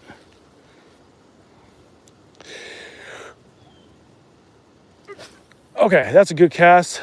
Almost too close to come for that to the weed line, but let's try. I'm gonna wait. I'm gonna wait for the ripple to clear. I'm gonna do 2 more casts and then I'll go check my catfish rods or whatever rods.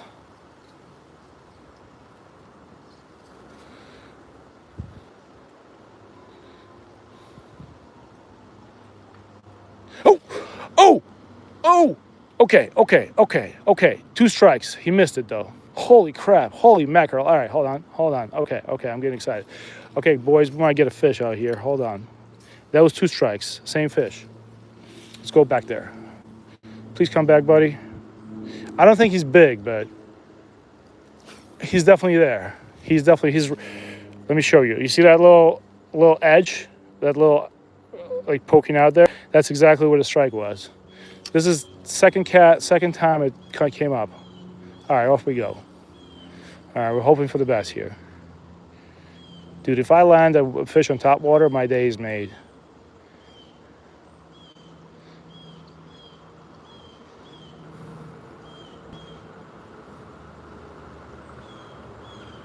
No more strikes. Damn it. I'm gonna pretend like I'm a little frog going through the seaweed, but I don't think that's a good idea.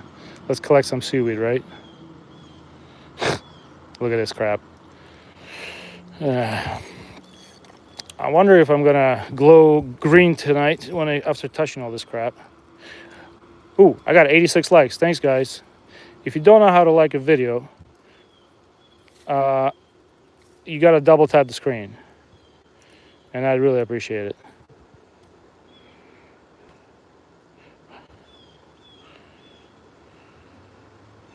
Hi, my cheers, Dimitri.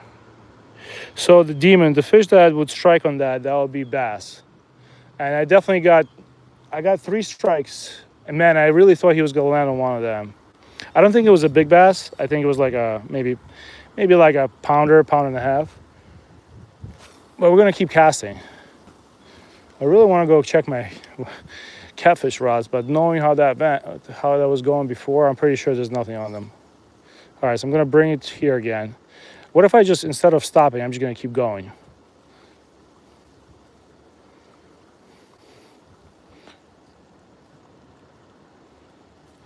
All right, hold on.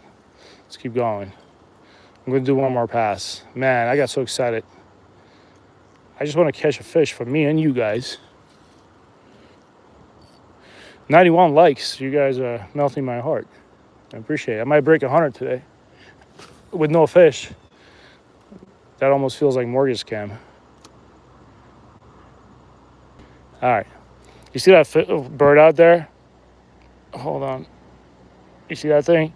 So that's not a hawk or an eagle. That's a turkey vulture. We have a ton of those here in Jersey. They basically feed on dead animals. We have a lot of deer that get hit by cars. And those guys that stick around, they really have a strong sense of smell. Hold on, I'm gonna pretend I'm a frog. Man, I got so excited when I was getting strikes. But once again, she's dead, John. Yeah, but we do have a lot of hawks here. We might have like 1 or 2 bald eagles that come around. All right, last cast, and we're gonna go check the catfish rods. I did have strikes.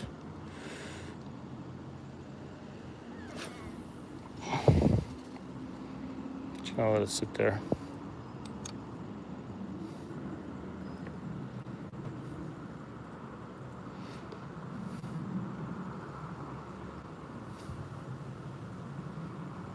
I think after you have a strike and it goes away, I guess you probably have to change the spot because it's not gonna work again.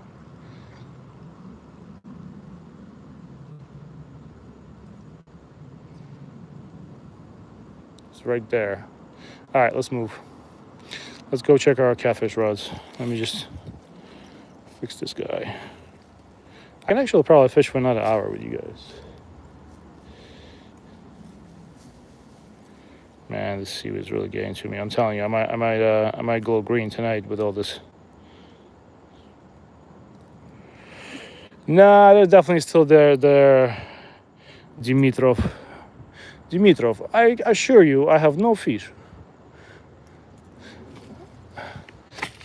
I left the drag pretty. Yeah,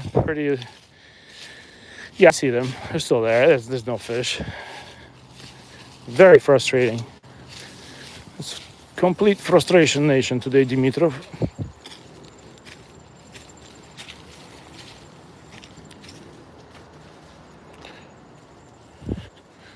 All right, I'm pretty confident we're gonna break 100 likes today with no fish. All right, let's check them. I mean, I don't see any tension on the line, so it's pointless. It really is. I might cast them to a different spot. This is absolutely bunkers, though.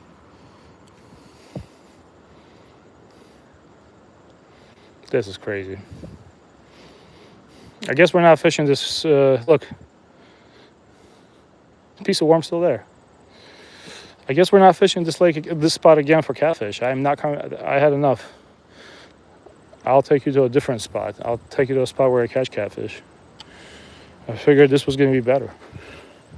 All right, let me just lay this rod down for a sec.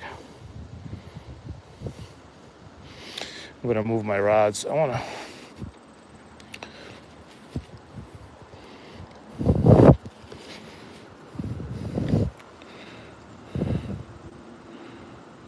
This is nuts.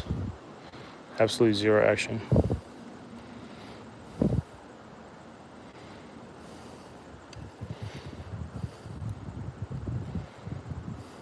Absolutely zero fish. All right, let's move these rods real quick. I can't even see it. Like, it's all a rock on the bank, so I can't even put them up properly. I'm just gonna put them in like that. That's fine.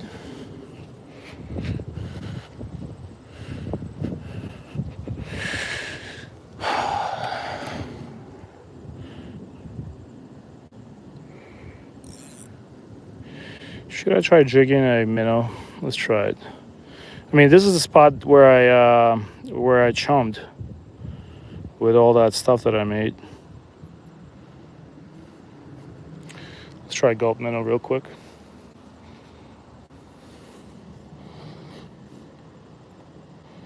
This is just my ultralight rig. I don't know if those who are just joined the chat. I know my fingers are disgusting, but that's because we've been fishing with worms. All right. Let's cast it out and just bounce it off the bottom. Maybe we'll get a bluegill. A rogue bluegill.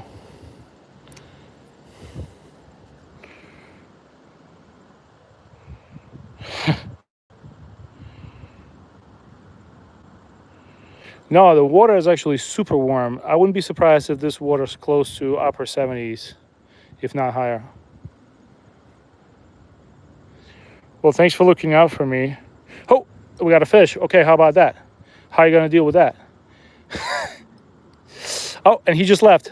He put me in the weeds and left. It's a tiny bluegill. This is too funny, man. He just came off. I mean, I was going to let him go anyway. It's just a tiny bluegill. Not like we're going to take him home, but I wish I could show him to you guys. Let's get another one. I think they're here.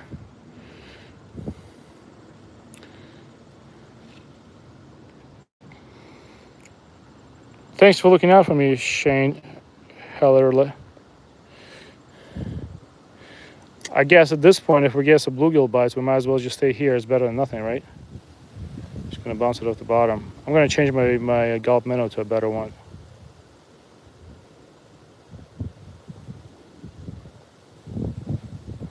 I don't know where that guy came from. Why wouldn't he bite the worms that were there for like 2 hours? All right, hold on.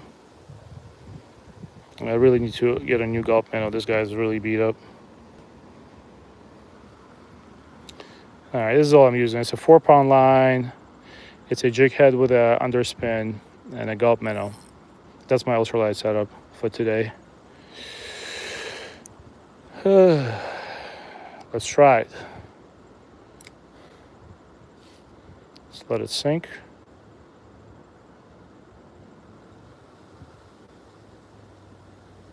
Just twitch it.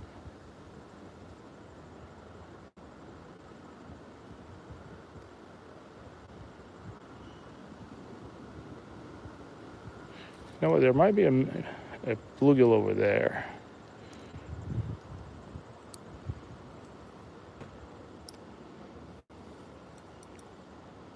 Nope. Cast it in seaweed. But yeah, I'm gonna take you guys to the ocean in 2 days. If you wanna come fishing with me with a nice view and no seaweed, we might be able to find a body that washes off across from New York City, or some stuff. We usually find Crocs, and not the animal Crocs, the ones you wear. Yep.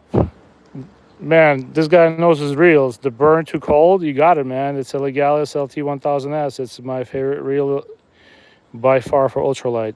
I think it's still $89 on Amazon. And I wish I could had enough money to buy a lifetime supply of these, because they're really well made. And because of the tariffs, I'm sure they're going to go up in price. Hold on, is that a fish or seaweed? No, it's seaweed. Let's do it again. That was a good eye, man. I recently purchased another one just because I know the price is going to go up. I purchased the LT2000. They make two versions, the fast retrieve version and the slower retriever. So I bought the slower one. I think I should be fine. But yeah, this thing for trout fishing is amazing. That was a good call.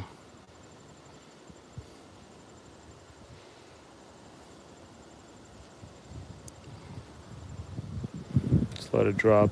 Wait. I want to go back to where I was getting that bass to bite on Topwater. Try to get him.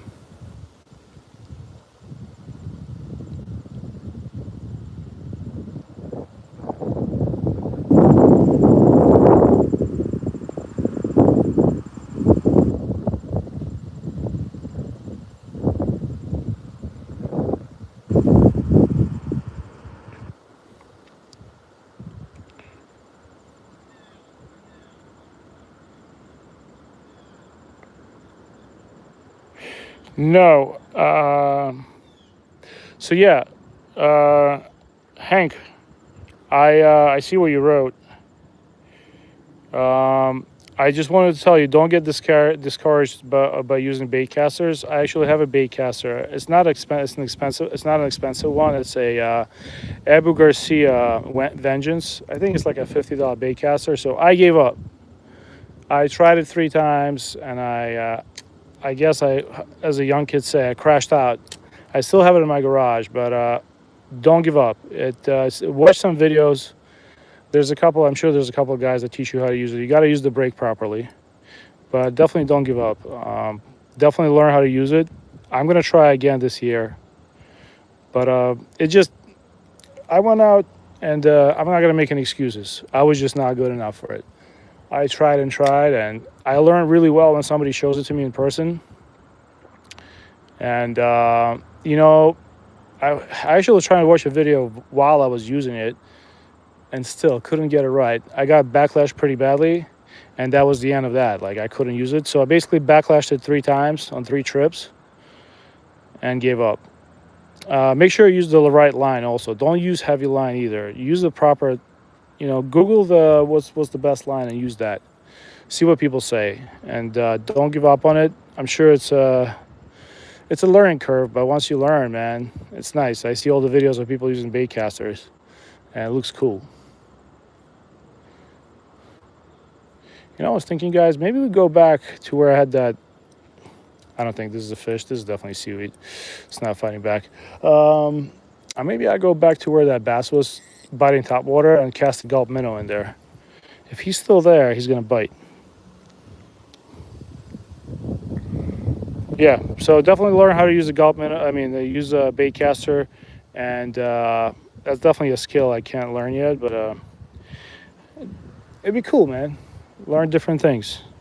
People make fun of me sometimes in chat because I don't know how to use a bait caster, and I listen. That's deserved because I'm sure I'll learn one day. Hold on. I'm gonna throw this gulp minnow out. This guy's done.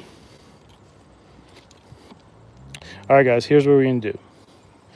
We're gonna go back to where that bass was surfacing, and we're gonna try to catch him on ultralight because I don't think that's a big fish. I'm pretty confident that's a small fish.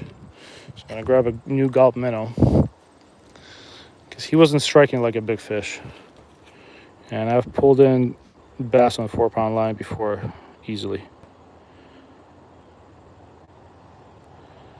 All right, let's go.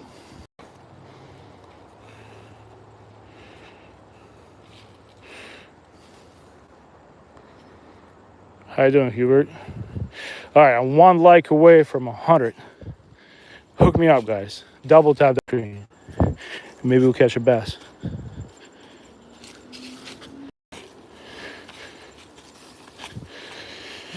Man, definitely got disappointed today. I thought I was gonna at least catch. At least I was gonna catch some bullheads because we have so many of them here. I still don't understand how that happened. All right, so here's the plan. There's a bass that's like right there. You can see, like, right at the tip of my finger, there's a bass there for sure. I just don't know how I'm going to drag him through this, but we're going to try to get him. So I'm going to go fast, get my minnow over there.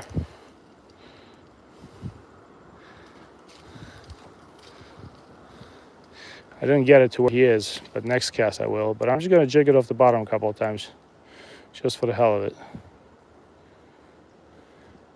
Now let it sit. All right, picked up some seaweed. Man, that's nasty over there. My next cast hopefully is going to be a little better.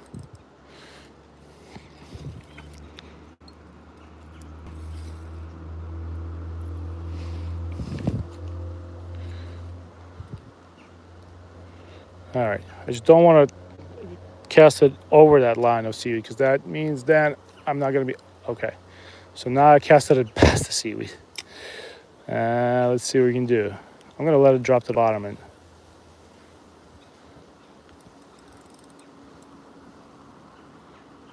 all right, let's do it again.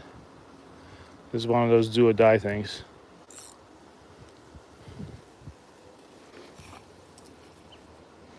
I'm trying to get that fish because I know he's there. He's active.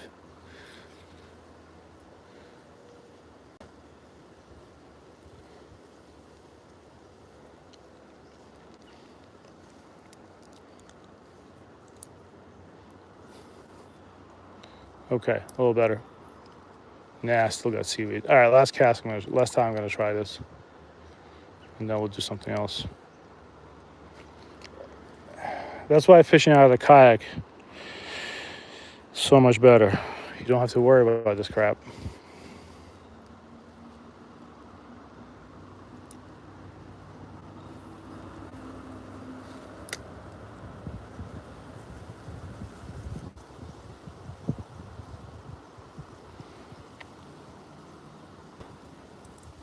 Had a bite. That was a bass. Hold on. Let's cast it back out there. I don't know why he didn't eat it.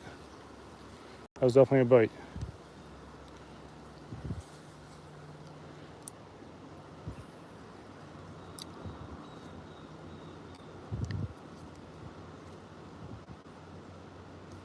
All right, let's jig it.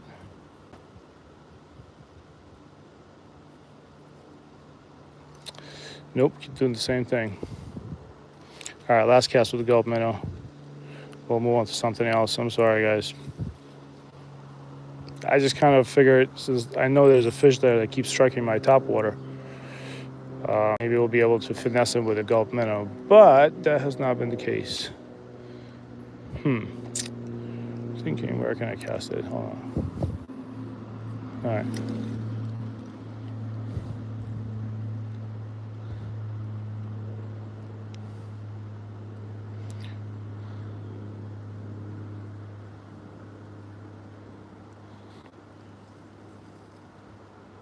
Hold on.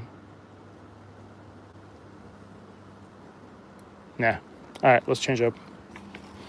Okay, how about this? One last time. I don't want to give up completely.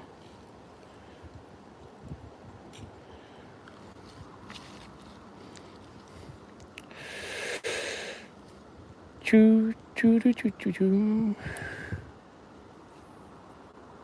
Okay, that's a pretty good spot.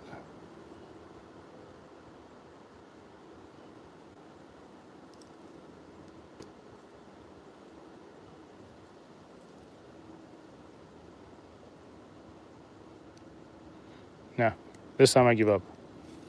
I give up. Basically picked up a half a pound of seaweed. That's about it.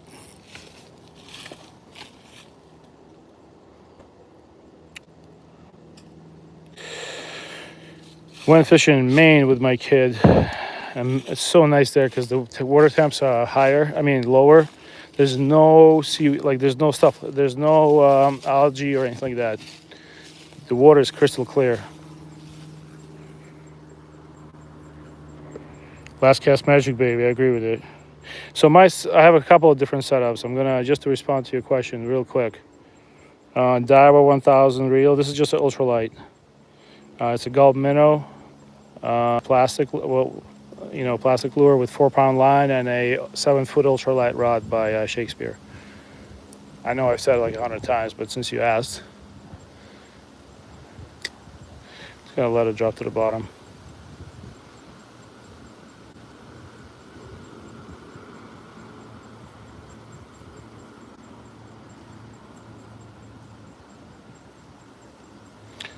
Should have caught a bunch of bass here on a crawdad, doing exactly the same thing with a crawdad lure. But today seems to be not my day.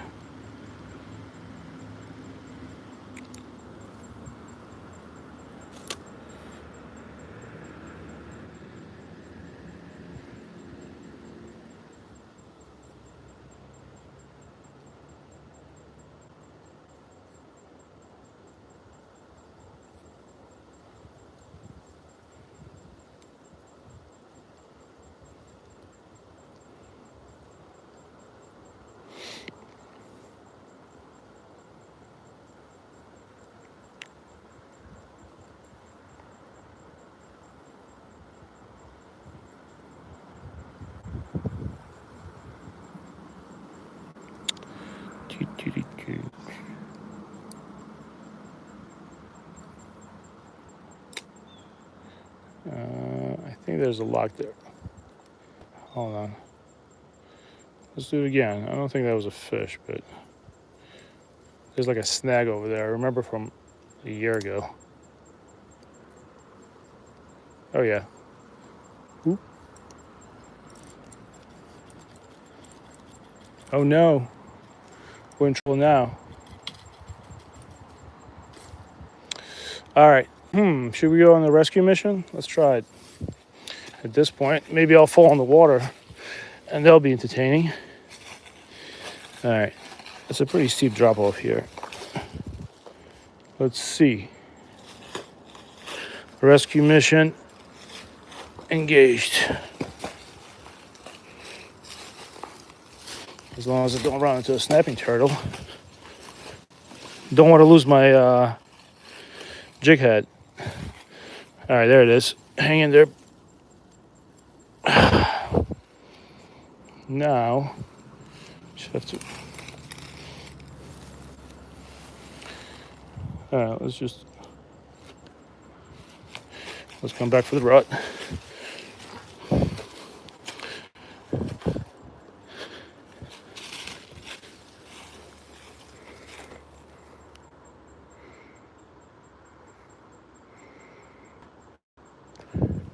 Screw weights. Yeah, I've heard of those. I did hear about them.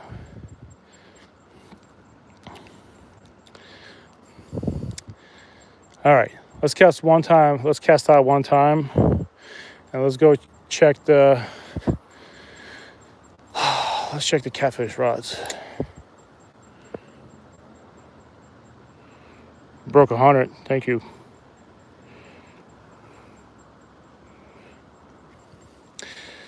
I'm thinking about going out in a kayak next time, so I don't have to put you guys through this crap. Every time I go in a kayak, I do have better luck. But this place in the mornings is great. It's absolutely great. Like, I was in the same spot where I was fishing today with you guys, with my kid at about 8. I mean, no, it was like 7:30 in the morning on a weekend, and we just kept catching fish. We would catch. I didn't chum or anything like that. We would catch perch, big bluegill, crappie, and just doing the same thing, just jigging with a gulp minnow, letting it drop to the bottom, and letting it sit there and just. But today, no such luck.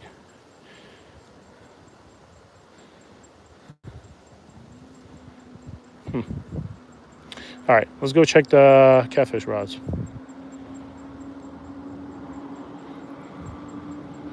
I'm gonna say the worms are probably still on there. I just have that feeling. But like I said, in this body of water, I'm not concerned about getting my rods yanked out into the lake, because there's only bullhead catfish here, and they don't really get big. They get up to 4 pounds.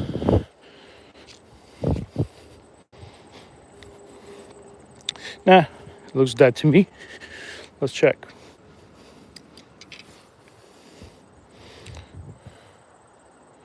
Yep, absolutely dead.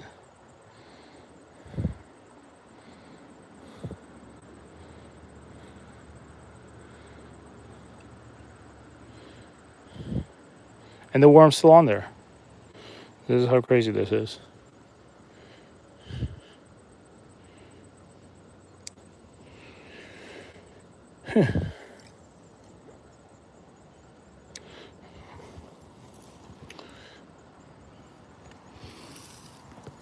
Let's try it. Let's show you this rod.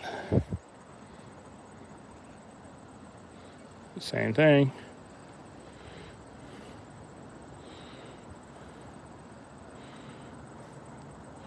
I don't know. I mean, no bites at all, and there's probably a million fish here. It's one of those days, huh?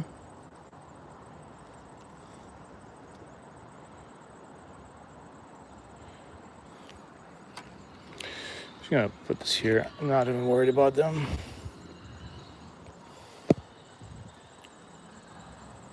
Yeah, so if you are new to this, so we've been casting under the bridge the whole morning. I just moved these rods after about an hour and a half of no bites.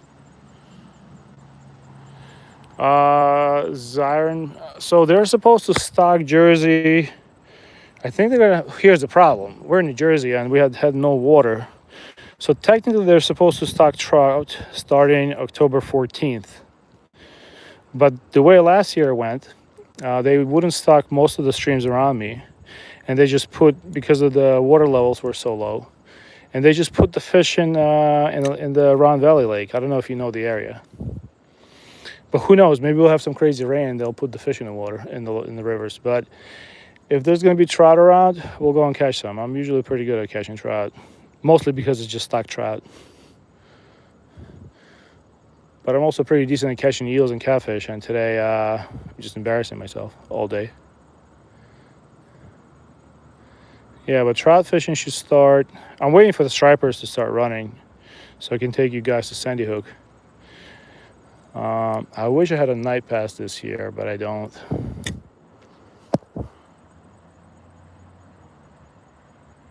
Sam, I would have to absolutely agree with you. So like that's why when I came here, I chumped this spot really hard. And the chum I had was pretty spectacular, but nothing. It's just they eat nothing.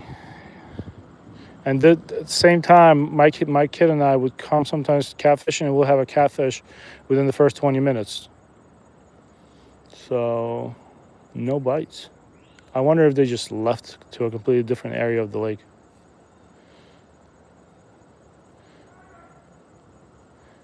This is probably the most data it's been. Oh, we got a fish. No, is that a seaweed or is that a fish? Because something. It's seaweed. I think somebody's trying to get my attention. Somebody just keeps saying fire. Hopefully they're not going to fire at me. Hold on, you guys hear that? Fire? All right, hold on. Hang tight, boys. We might be in for a good one. Or maybe that's the dude that wants to get the tire. You never know. Some dude keeps yelling fire across from me. So, oh, that is a good one. You're probably right, Zarnum. You might be right. As long as that dog is not big and going towards me, we're good. Huh, interesting. All right, let's change the spot. Just so you can see who's, man, I hope that dog is okay, if that's a dog. There's a lot of blind curves in that road. A lot of accidents there. All right, well, now that I'm completely defeated, let's try to catch more bluegills.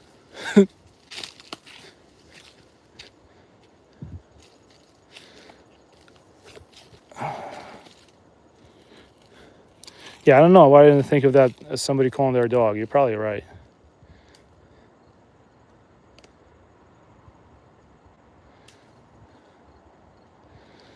I'm not even going to trout magnets because I know trout magnets are not going to work today.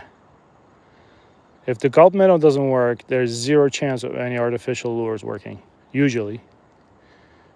At least in this body of water. I've been fishing here for many years, and that's why I only fish with gulp minnows, because that's what works.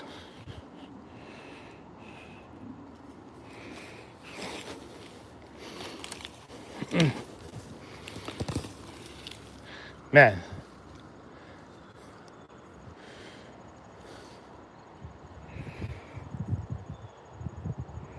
We're very close to Bedminster. I don't know if you know the Bedminster golf course where the president stays.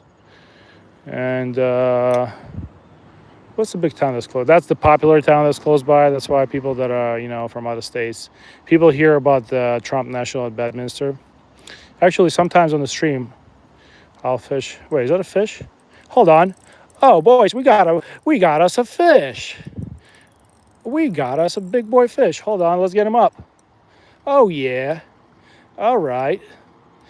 I'm actually surprised that I got a fish. At this point, I was it's a crappie. I completely gave up on fishing. I started telling you about the local geography. But look. All right. Well, let's let him go. I'm just thankful to this fish that it came around. Now, if you don't know what this is a crappie. And French people down in Louisiana, and if there's French speaking, they call them sac du lait, which means sack of milk, because they're super tasty. Probably one of the best tasting fish. Don't worry, buddy, we're going to let you go. Big eyes, too, look. Let's let them go. They also call them paper lips because they have very, very brittle lip. So if you do a hard hook set on them, the chances are you're going to break their lip open. Okay, that was a fish. Jeez, okay. That's a novelty today. Thanks for sticking with me. At least we caught a fish. That's the third one for the day. if there's crappie there, let me go like this. I'm just gonna reel slowly across. Usually crappie like to bite when you slow reel it and let it drop. Slow reel again.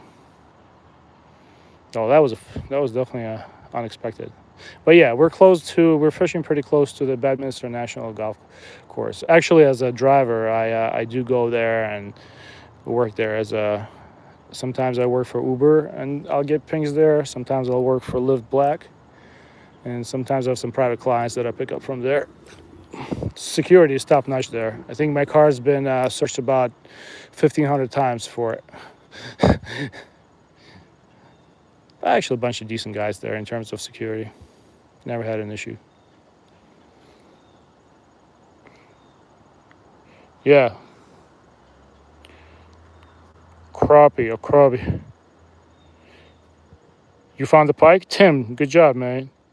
Thanks for sticking with me. I feel like this is like a therapy session for me now, because I'm just like, at this point, I'm just ready to swim across the lake in frustration. But I got to fish. Anyways, I know it's a bad joke, but yeah, got to fish. But yeah, overall, people make a big deal about Trump National, but the security is super tight. But people are like decent there. Like, there's no blowhards there, unless there's some new guys. Like that, yeah, they'll let me in. They'll let me in there to pick up my clients, and they know that people get a lot of Uber Blacks there and stuff like that. Let's get another minnow. I'm just gonna leave my rod here. Let's keep fishing this spot. It's like group therapy for Grumpy Orca. We caught a fish. Look at that. So yeah, Sam, I'll tell you what it is. It's just gulp minnow, man. Like I said. Oh, hold on. We might have hold on. Wait a minute. Give me a second. I'm just watching this rod over here. Over here. I might have a fish. Like, I just kind of give up on these catfish rods, and no. No. I'm not that lucky. No, the worm's still on it. All right, you guys want me to cast it under the bridge? I'll cast it under the bridge. Here you go. Hold on, let me grab a. If I catch a bullhead catfish, I'm gonna try to do a backflip on live.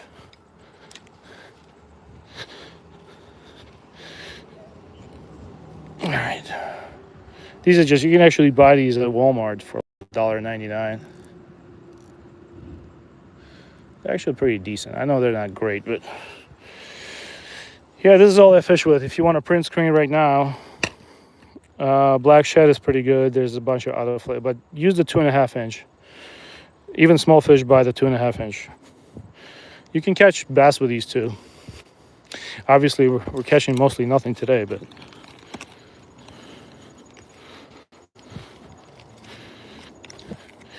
I can still fish with you guys for about 45 minutes. If you can handle it.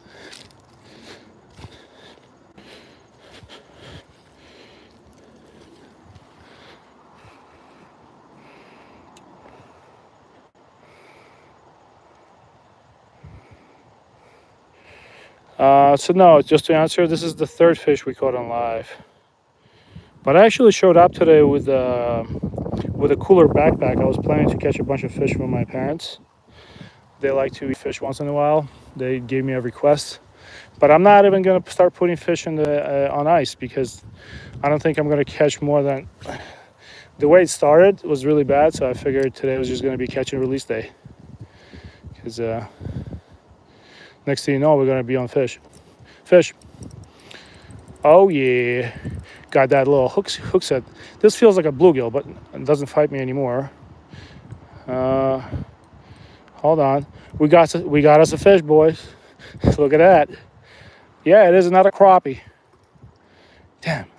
As soon as I said I'm not keeping fish, this guy just bit the line. He's like, whatever, man. Let me get the elevator right up to the top and back. Here's another one. I mean, they're kind of small, so I don't feel bad about not keeping them.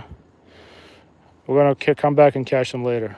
But they're pretty fish, and I think this is a female. The darker ones are usually males. Look at the mouth. and big eyes compared to bluegill. Pretty fish. Let's put him back in the water. All right, so that's the second fish. Look, I'm redeeming myself. All I did was casted it in and jigged it on the way down. So there must be a school of crappie over there.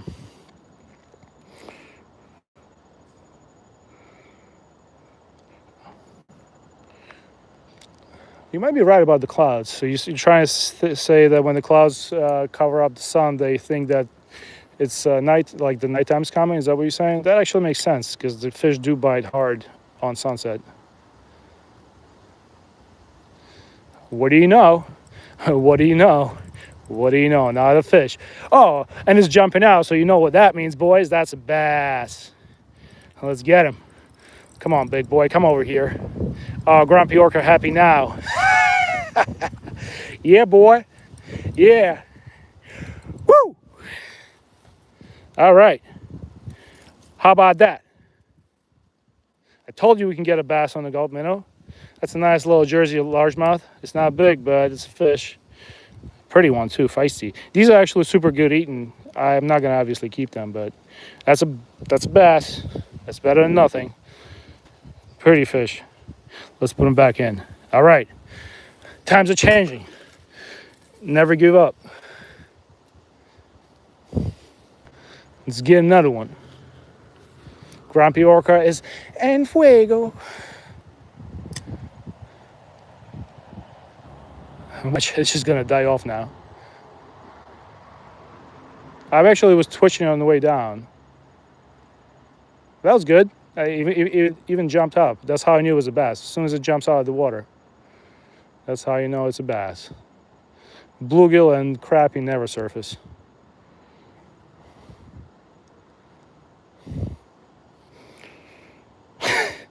All right, looks like group therapy worked for me today.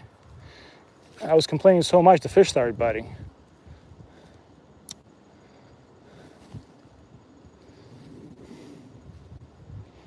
I'm gonna remember that spot, but obviously fish is gonna move.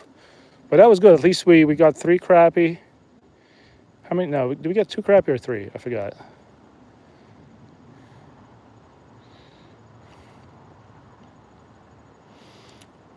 Maybe you're right about. Hold on, that was a bite. I had a bite. Hold on, or maybe that was just seaweed. Let's recast. That was good though.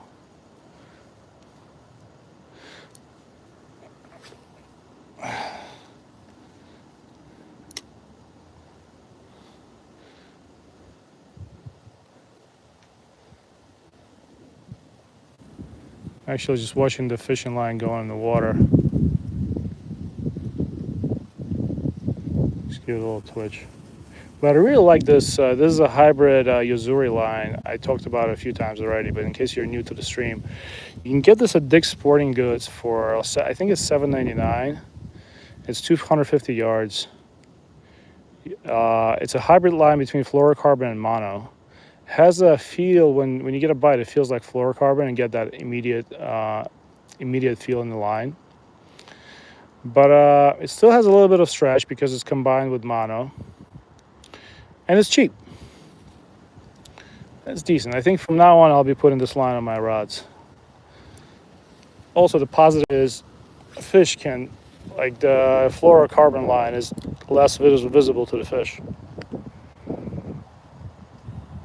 Hey Errol, yeah, you did come right on bass time. I think we got another fish. I don't know if that was a bass. Maybe it was a crappie. It started going right. That was either a bluegill or a...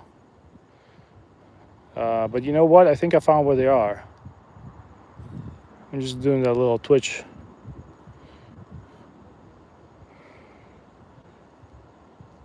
Fishing frenzy. I don't know who you are, man, but sure.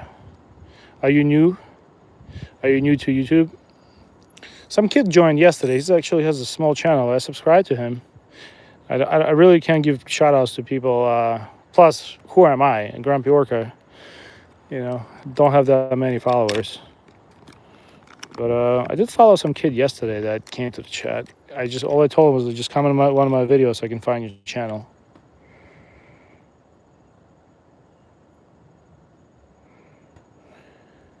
We're going live from New Jersey, the state where Sopranos and Snooki run wild. You never know. If you stay long enough, it might get Snooky on the hook. She'll come around. As long as I throw a burger in, if you know what I mean. That girl didn't miss a meal when she was on the show. Ooh!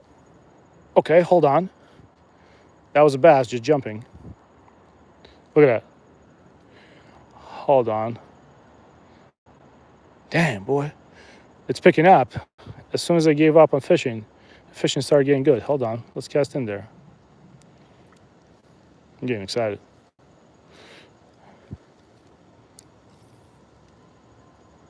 Maybe my chumming finally started working.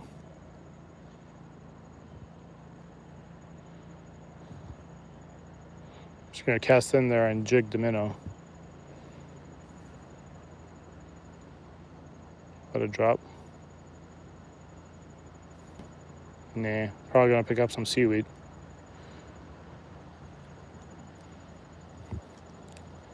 You know what? There's a hole right there. Let me throw it in there. Never know, might be a bass there. If I'm getting a big bass in, I'm only on 4-pound line. I'm telling you, I'm going swimming for it. It don't matter today at this point. I'm going to go for a swim if I want to.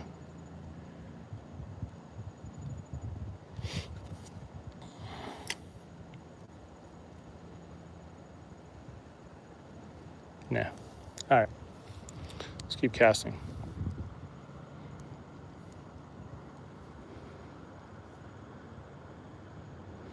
Biggest fish in my life? Well, I just pulled out a Goodyear fish. That was about 40 pounds. Those that were in the chat while I did that, I pulled out a huge tire today. But realistically, to be serious on a serious note, probably like a 20-pound striper, but I don't think it counts. I caught it on a charter boat. So yeah, about like I'm gonna say like maybe like 17 kilograms or 15. I went to Montauk, which is like the fishing mecca in the United States. All right, let's cast out over there. Over there. See if we can get some crappie. But that's good. We ran into a little school of crappie over there. We caught a bunch of them right away.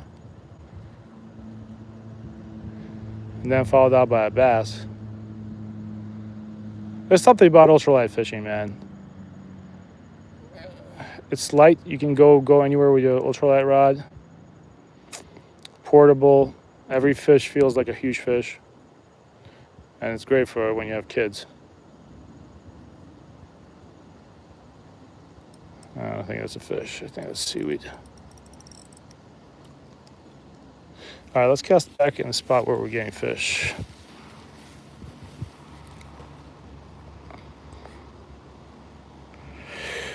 You know what? You're not wrong. I do have a Topwater on already, so let's do that. Let me cast 2 more times. Usually that means I'm going to cast at least 3 more times. And we'll go grab a Topwater. I still have the chopper on. The whopper plopper. Let's cast a couple more times for crappie. We got no bites.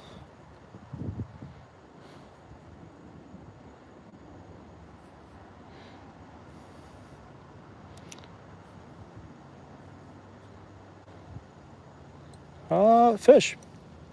I'm pretty sure that is fish. That is fish. Fish. Not surfacing, so probably. Oh, nice crappie. Come on, buddy. Come on up here. Oh, it's a good sized crappie, actually. That's probably the biggest one we caught today. Man, should I be keeping these? How much time do I have? It's a hard decision to make. That's a good sized crappie. I mean, it's not giant, but it's a good sized crappie. I think this guy's sweating bullets right now. So you know what? We're going to spare you, dude. I'm going to catch you the other day, all right? Thank you for the fight. My dad's going to call me today. He's like, so you have fish? And I'm going to have to tell him that I didn't catch anything. That was a pretty fish. I feel like it's good karma. I was having a bad day fishing, then it turned out maybe I'm not going to keep the fish today.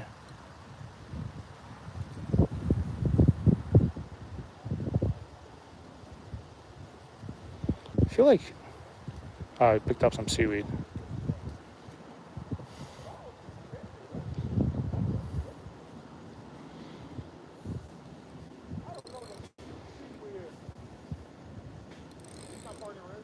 Um, hold on.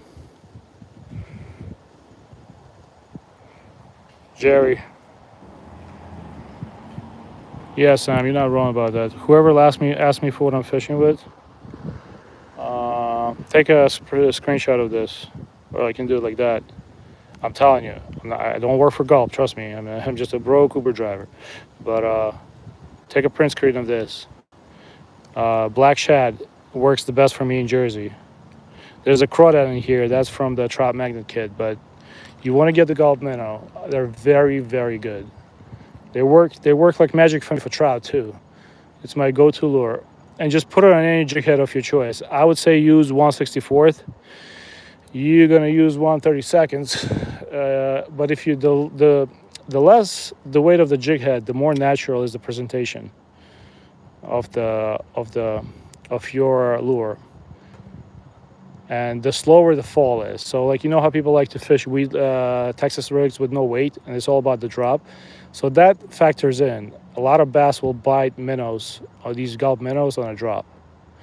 So my advice is use 1/64th ounce jig. And if you want a good one, it's Trout Magnet makes a good 1/64 ounce jig. I think you can buy 25 of them for $70. 25 pieces.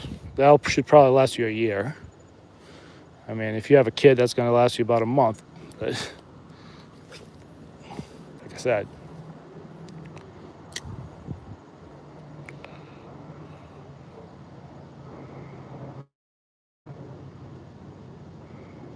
No, it's fine.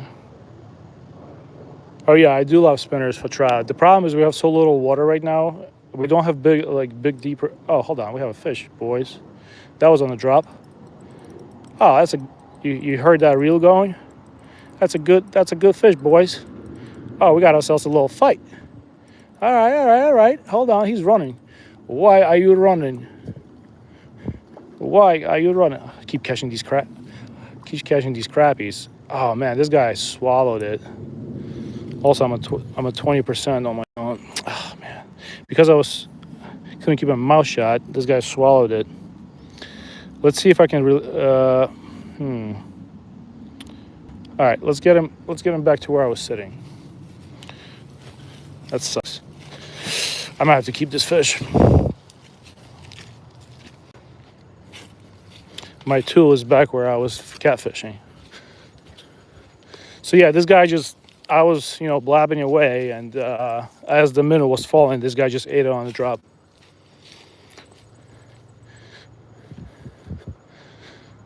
Hold on. Let me put this guy in the water. I'm going to try to save him, but if I can't save him, I'm going to keep him. I was planning to keep fish today. Let me find my tool real quick. Look like a freaking bomb went off here.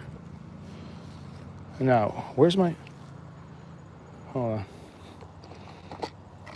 There we go.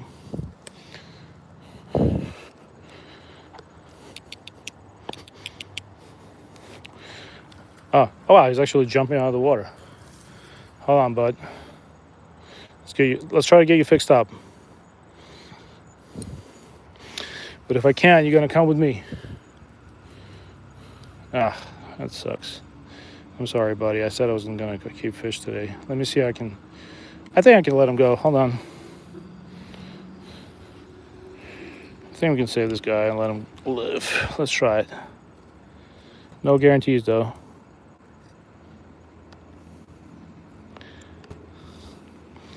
Let me try. Ow. Let me try going through the gill. Nah, this guy's gonna die. I'm just gonna snap the line and put a new lure on. I can't. It's in the gills, guys. So hold on. Unfortunately, this guy's not gonna make it, and that was my fault. But I guess I'm gonna feed him to my dad. 1 second. I do have some ice there, so that's where it goes. I guess I'm gonna bring that over with me, and I'll show you which lure I use. Hold on. I apologize that everything is a little disorganized. So these are the jig heads I use in case you want to take a picture of them. You can get them on Amazon.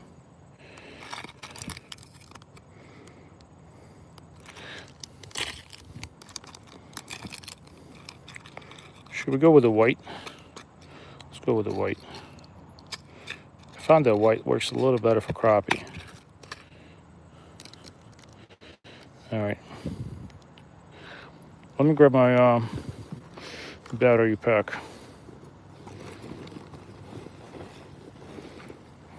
Better question is, where's my battery pack?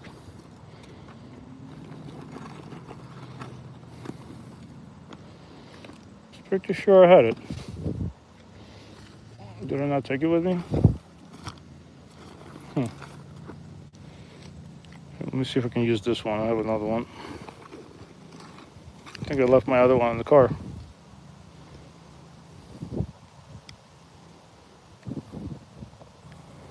Let's try it. 1 second, guys. Oh, Sam, thank you. I appreciate it. That's really kind of you. Okay, so this battery pack works. So yeah, unfortunately, that crappie, that was my fault, but I did say I was going to keep fishing in the beginning of the video. Kind of changed my mind midway, but maybe I'll keep a couple just so I can give it to my dad, since I did promise him. It was just my kid's birthday, so I have so much food at my house, it's going to last me for the next couple of days that we bought. So I don't really need fish, but I'll grab my cooler backpack and I'll show you guys how I tie my lures on. Just give me a second. I appreciate you saying it's good content. That means a lot to me. It really does. In the beginning of when we started fishing, I really thought, especially midway, I was getting really frustrated. But as soon as these clouds came around, somebody said, I forgot the name of the guy, the fishing really picked up. All right, we're back at the spot. Oh, there's a fire. You can hear our fire department siren going.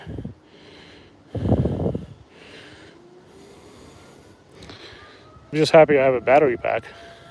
All right, so this is the jig head. I think this one is actually a little heavier than I like. I think this is a 1/32, but I'm just gonna tie it with a clinch knot. Thanks for the likes, guys, by the way. This is by far the most likes I ever got on the stream. So it means a lot.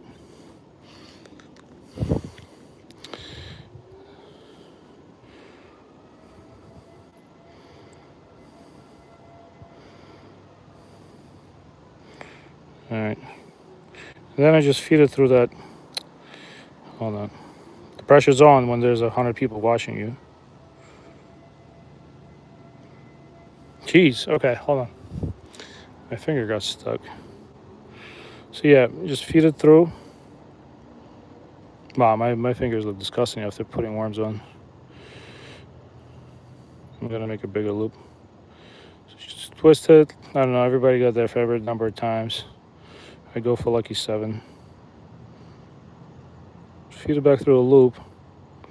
Wow, my eyesight is failing me. Put some saliva on it.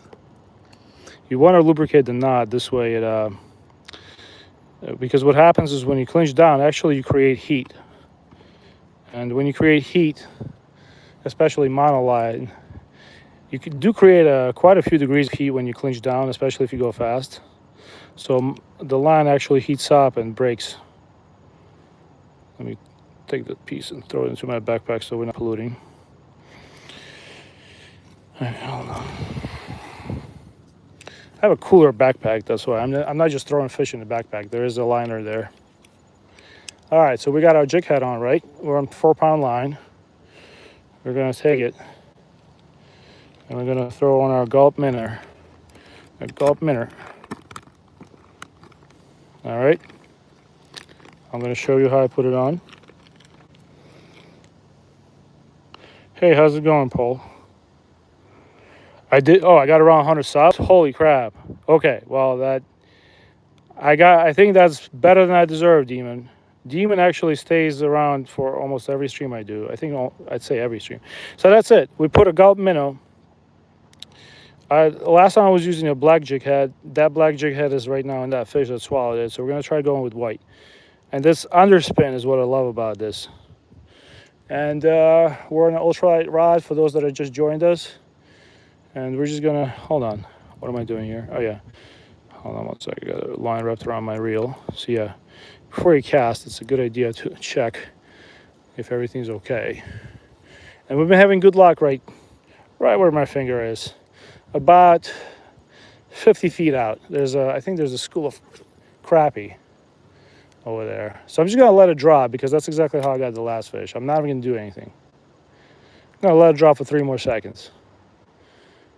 After it drops, I'm gonna give it a twitch. Oh, I did have a bite. I'm gonna give it another twitch. Okay, we have a fish on. How you doing? Oh, came off. Hold on. We're gonna let it drop. Don't get frustrated. We're gonna let it drop and we're gonna do another twitch. I mean, at this point I should reel out, but you never know. There might be something there the way it drops. There might be a bass that we catch or a bluegill. So just because you had bites and you didn't get the fish in, let it still drop. You see how when the fish bit, the reason we didn't get it in because it didn't fully swallow it. It actually pulled the minnow off. You see how this little hook is off? It actually pulled the minnow off the jig head. So we're gonna go after it again. Thanks, DCP. I appreciate it, man. You should start as soon as you hit 50 subs.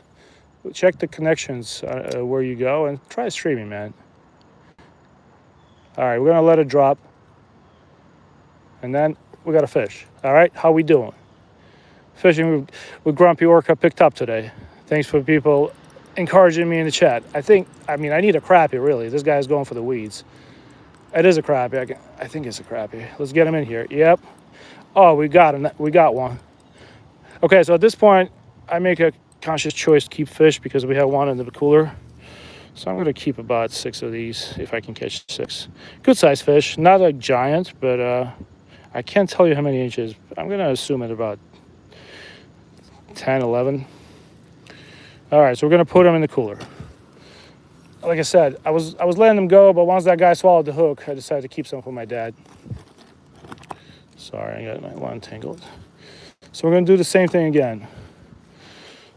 If you just joined the chat, we're fishing with gulp minnow, 2.5 inch.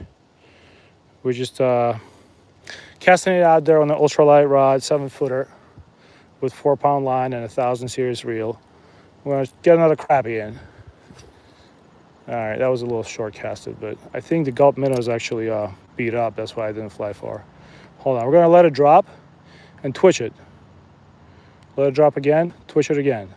I think I missed the school of crappie on this cast, but that's exactly how I would do it if I was just trying to get a fish. All right, let's get it in. I think what happened was the last fish I caught, the minnow was, see how the minnows got beat up? So if the minnow gets beat up, you don't want to throw it out and get a new one. You can always go through a different way where you just got to hit an area that has that's not ripped. So it really doesn't matter if you go like sideways, as long as you kind of have your hook in. All right, this is still good. Your hook is not perfectly out, but if the fish strikes it, you're gonna be all right.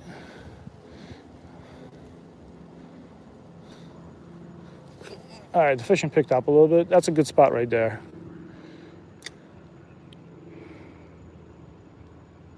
So twitch once as it's falling. You can let it fall completely. Twitch it again. Okay, we're on fish, boys. How we doing? All right, I'll take it. I'm gonna feed Pops today. How you doing? Okay, we turned on today. All right, another crappie. Another nice one. So what we're gonna do with the fish is just gonna put it in the cooler. It's a nice one. It's not a giant, but probably the best tasting freshwater fish you can catch. So my parents are gonna eat good. I might actually do a cleaning stream tonight. If I catch, I gotta catch at least 6 fish, I think. But even 3 are good enough. So once again, we take the same gulp minnow, cast it in, let it drop.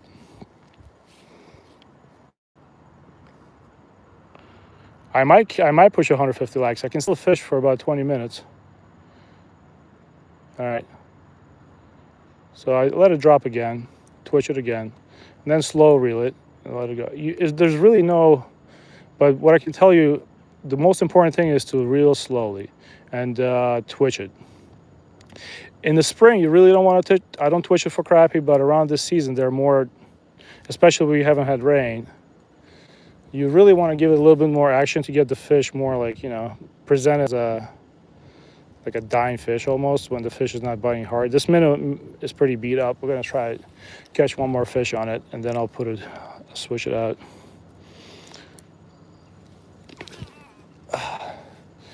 That's a pretty decent cast. I'll let it drop. Twitch it, let it drop again. And you can, instead of twitching, sometimes you can just raise the rod. Let it drop, raise it again.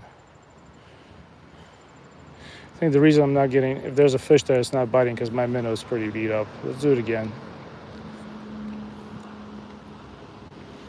3 fish is still better than 1 fish, so 3 fish can definitely feed 2 people.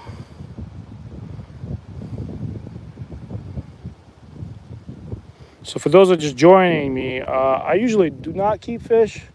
I keep eels if they're big enough. I'll keep a catfish, but today I'm just keeping some fish for my parents. Just so you don't think I eat everything I catch. All right, I'll cast it out there. All right, that's a pretty decent cast, but the problem is wind.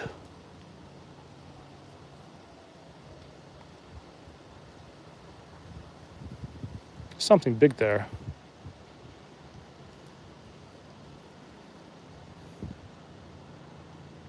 All right. I don't think the crappie around here anymore, but hey, that's a nice piece of seaweed. I might push 450 lags. I'm at 140, man.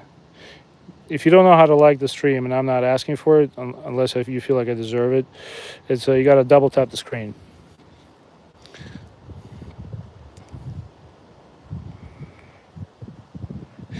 Yeah, I love rooster tails myself. Just can't do rooster tails in this cover. We'll be picking up some heavy seaweed if we do.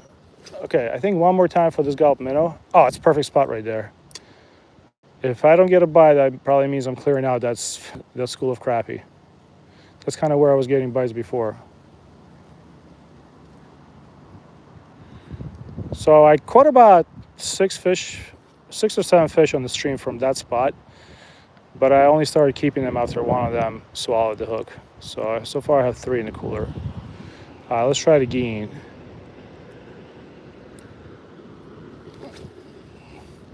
Yeah, that's the spot right there. Actually, I never caught crappie at that spot before, so.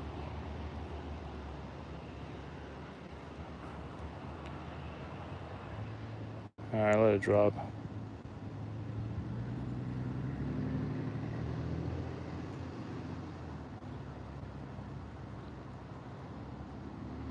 All right, maybe we caught all of them. You never know. I'm going to move a little bit to the right. Oh, wow, I'm at 147. Thanks, guys. I appreciate it. This is probably the longest live I've ever done in my life. I'm almost at 3 hours.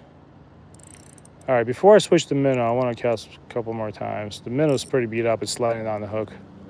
Let me just cast straight out there. Maybe there's something there. I've been casting, there's like a little cove there. And I've been casting kind of to the head where it evens out.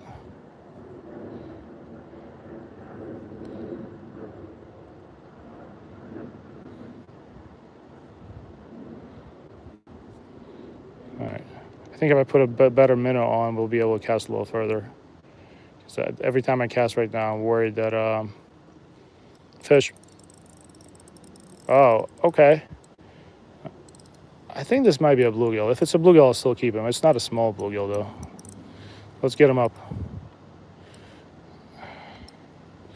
Oh man, old seaweed, please. All right, hold on. All right. You can hear that drag. That's just me trying to pull the seaweed towards me. I don't know if this is one of those things where the fish leaves and I just get seaweed. It totally can be. So don't be surprised. I definitely had a fish on and it went into the seaweed. You can see this thing I'm pulling up, right? Hold on. There might be a fish in there, it might be gone. It's 50-50.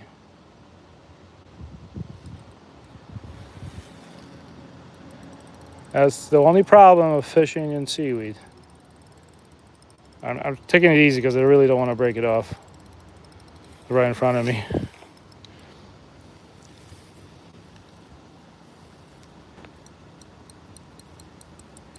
You really, oh my God, this,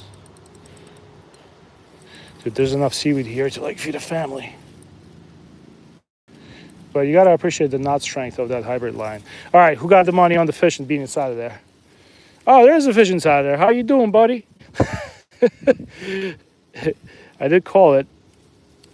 It is a big boy bluegill. How you doing, buddy?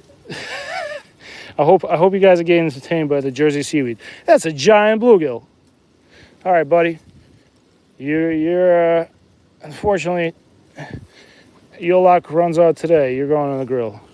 I usually, like I said, most of the time, if you guys know me, I don't keep fish, but that's a big boy bluegill. That one's going with a crappie.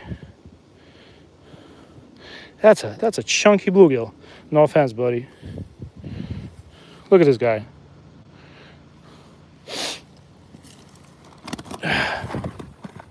I know. All right. He brought like about 10 pounds of seaweed with him. So we still caught him on that beat up minnow. That boy thick. How you doing, Syracuse, New York? Oh, thank you for the like, man. I appreciate it. I did cross 150. Yeah, the fishing was slow, but it picked up. And now I'm happy. I'm happy to fish right now. I was pretty frustrated I wasn't giving you guys any action. Thanks for those that stuck with me, and thanks, Demon, for checking on the stream all the time.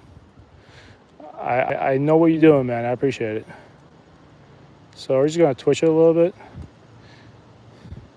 Okay, if I reel this out without a fish, I'm going to put a new gulp minnow on. All right, you know what? Let me show you guys something that you shouldn't do this, but I found it really fun. So if your fish is biting top water and you got a beat up gulp minnow, I don't know how it's gonna work, but if you really, like my gulp minnow is really beat up. You see this? It's opened up. I've caught bass like this many times. You just wacky rig it and check this out. And you basically drag it top water, jigging it.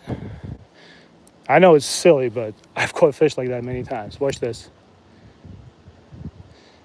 You kind of drag it on the top.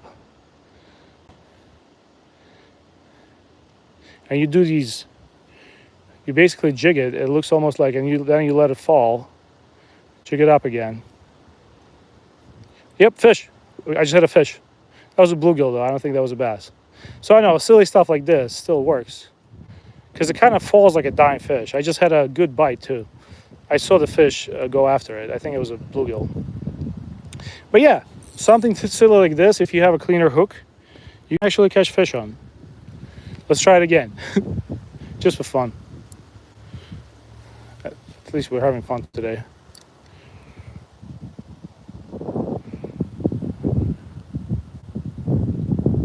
Just let it fall sideways.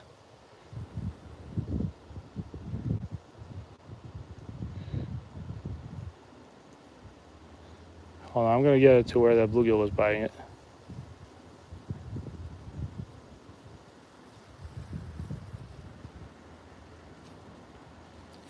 Wait.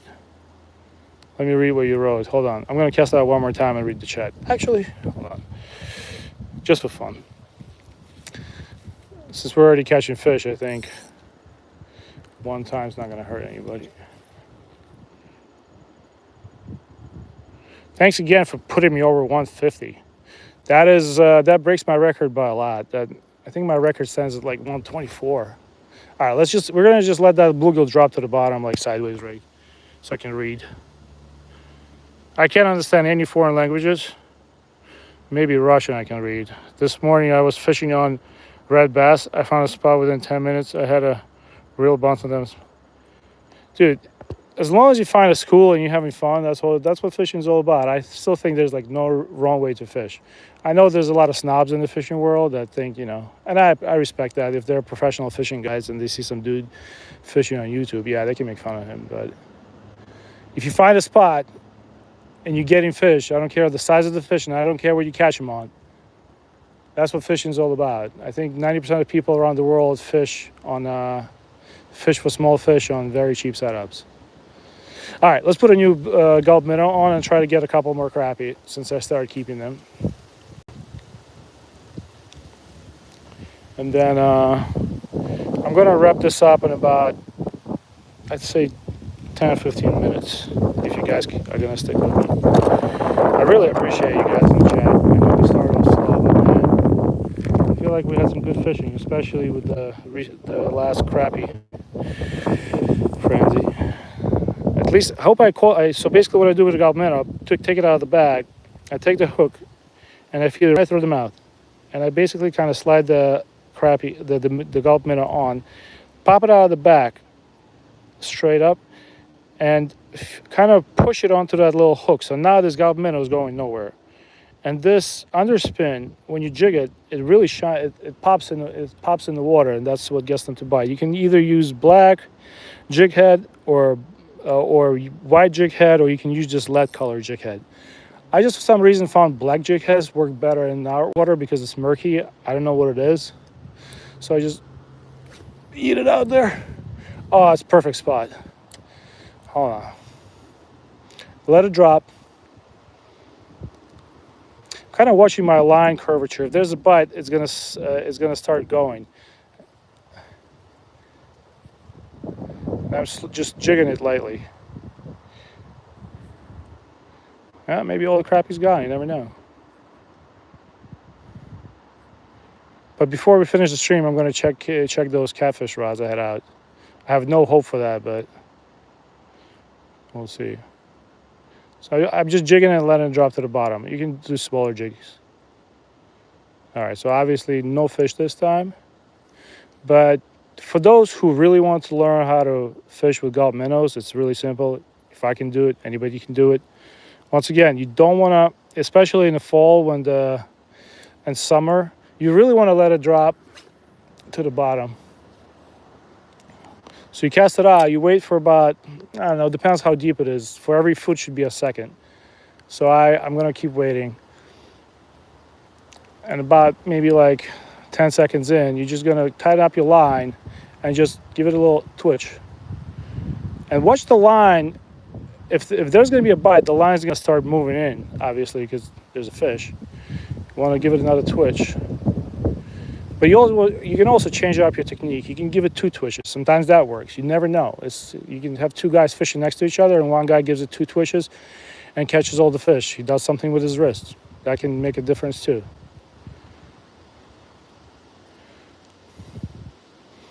All right, what I'm going to do is so I feel like the crappie bite died off a little bit. I'm going to cast one more time over there. And all I have is 4-pound line here.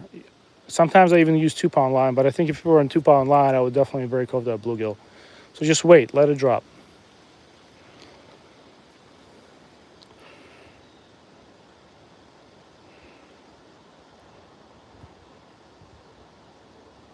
Yeah, Paul. Fishing, like I said, there's really remember Ratatouille, the cartoon about the rat who was cooking? Like, I believe those words, you know how the guy said, anybody can fish?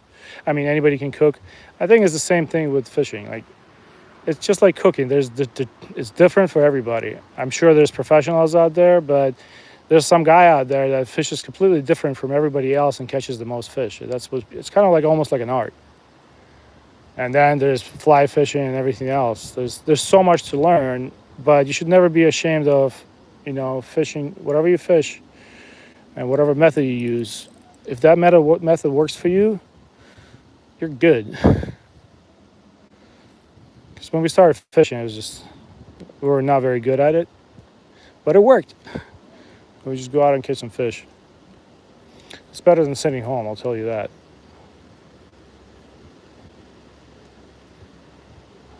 All right, so I'm gonna cast probably 5 more times. I'm gonna try different spots. Right now the wind is going into me, so the casts are gonna be, let me try this.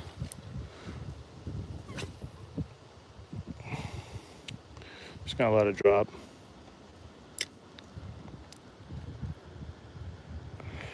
Bull bras. Yeah, we got, here's my little cooler backpack. I started keeping fish about, I don't know, what, 30 minutes ago. We got some crappie. I really would like to get 1 more fish, but if I catch 4, that's fine.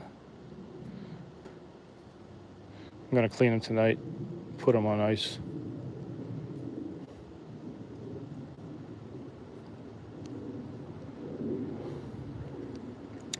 All right, let's try and get 1 more crappie in.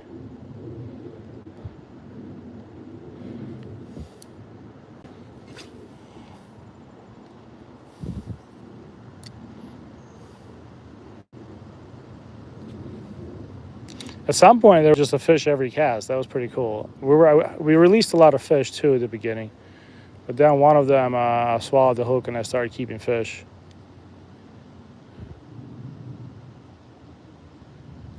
Oh, I think I felt a twitch.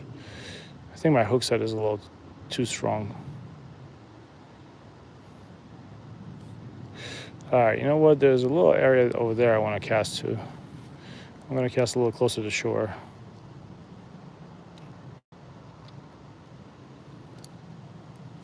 Probably can fish for like about 5 more minutes, guys. Then I see guys with fishing lines, fishing rods coming.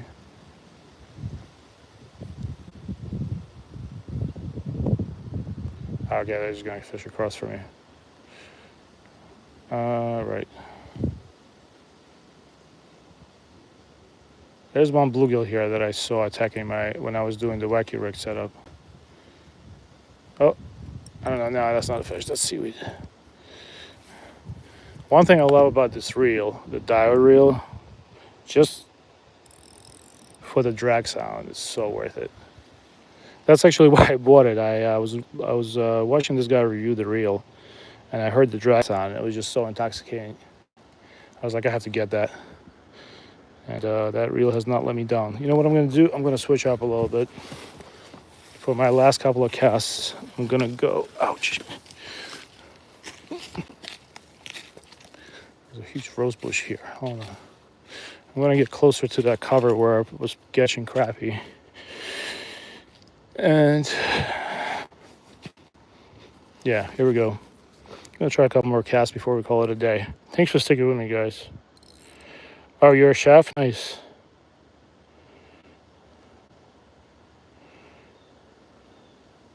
Yeah, man, I absolutely agree with you. The best things in life are free. That is 1000% true. My family member works at the cancer center, and she deals with a lot of terminal patients. And people usually don't remember the most expensive trips or whatever they've done. They usually remember that when she tells them that I fished, they're like, "Oh, my best memories were traveling, hiking, and fishing with my family." That's like kind of like, it's sad, but that's what people remember when they go to hospice. People don't really care about what kind of car they drove or anything like that. That is God's honest truth out there. All right, hold on. Let's clean up the Gulf minnow.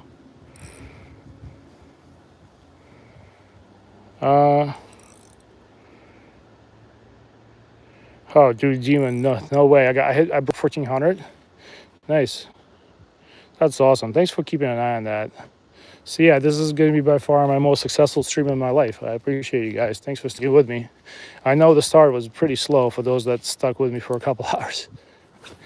Yeah, it looks like it slowed down again, but I gotta pick my kids off the bus in 25 minutes, so I gotta make it to my car. And I guess this is gonna be good timing to end. I'm gonna take you with me to take out those 2 catfish rods. I probably should only do 1 more cast, which is a dangerous thing to say for me. But I got 4 fish I'm gonna take home. I think those dudes think I'm crazy because I'm talking to myself. Hold on. Demon, I appreciate you, man. Thanks for keeping an eye on that. That's cool. All right, so 1 more cast. Let it drop.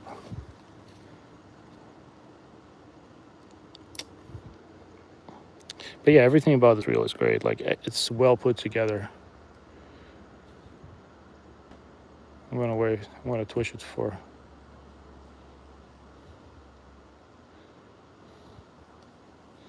We have fish. I'm pretty sure that's a fish. Oh yeah, it came off. Oh man. Hold on. 1 more time. That was definitely a fish. Came off though. It was small.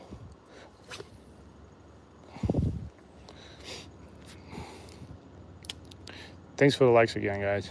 I appreciate it.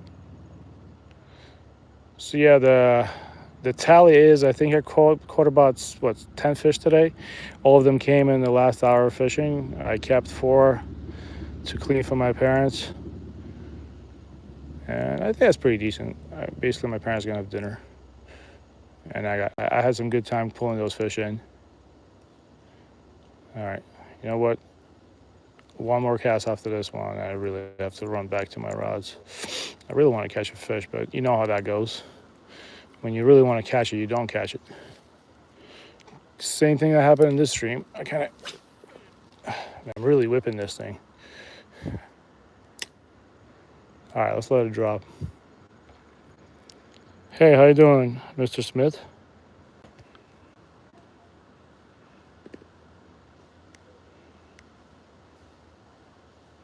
Hey, I like that. Psychology teacher said nothing in this life is free. But when something free presents itself, take it. Yeah, that's deep. That's pretty deep. That is deep. Okay, we have a fish. I'm pretty sure we have a fish. Yeah, we got a fish. All right, that was the last cast and the last fish. I think that's a crappie, the way it's fighting me. No, it's a big boy bluegill. Now we're gonna let this guy go to end the stream. Can't keep this little guy. We're gonna let this guy go. He's small. Here's what we're gonna do. I see a bottle in the water. We're gonna take that home instead and throw it out. What is this? We did pull a tire out with a wheel in the stream today. All right, we're gonna throw this out. And I'm gonna go. I gotta run back. I gotta pull those catfish rods out. So yeah, we caught a fish on the last cast. That was good. Sorry for those that I didn't show it to you. It kind of jumped out of my hands. All right, hold on. All right. These are my catfish rods. I have no hope for them, but you never know. Let's try it. Yeah, there's zero hope for this stuff. All right, you see? Nothing. This worm, so basically this is a good lesson about trying to fish with worms some days. This worm has been sitting in there for about, I don't know how long, and nothing ate it. No turtle, no catfish, no bluegill, nothing. So I'm just gonna reel this rod up. This is actually a saltwater rod.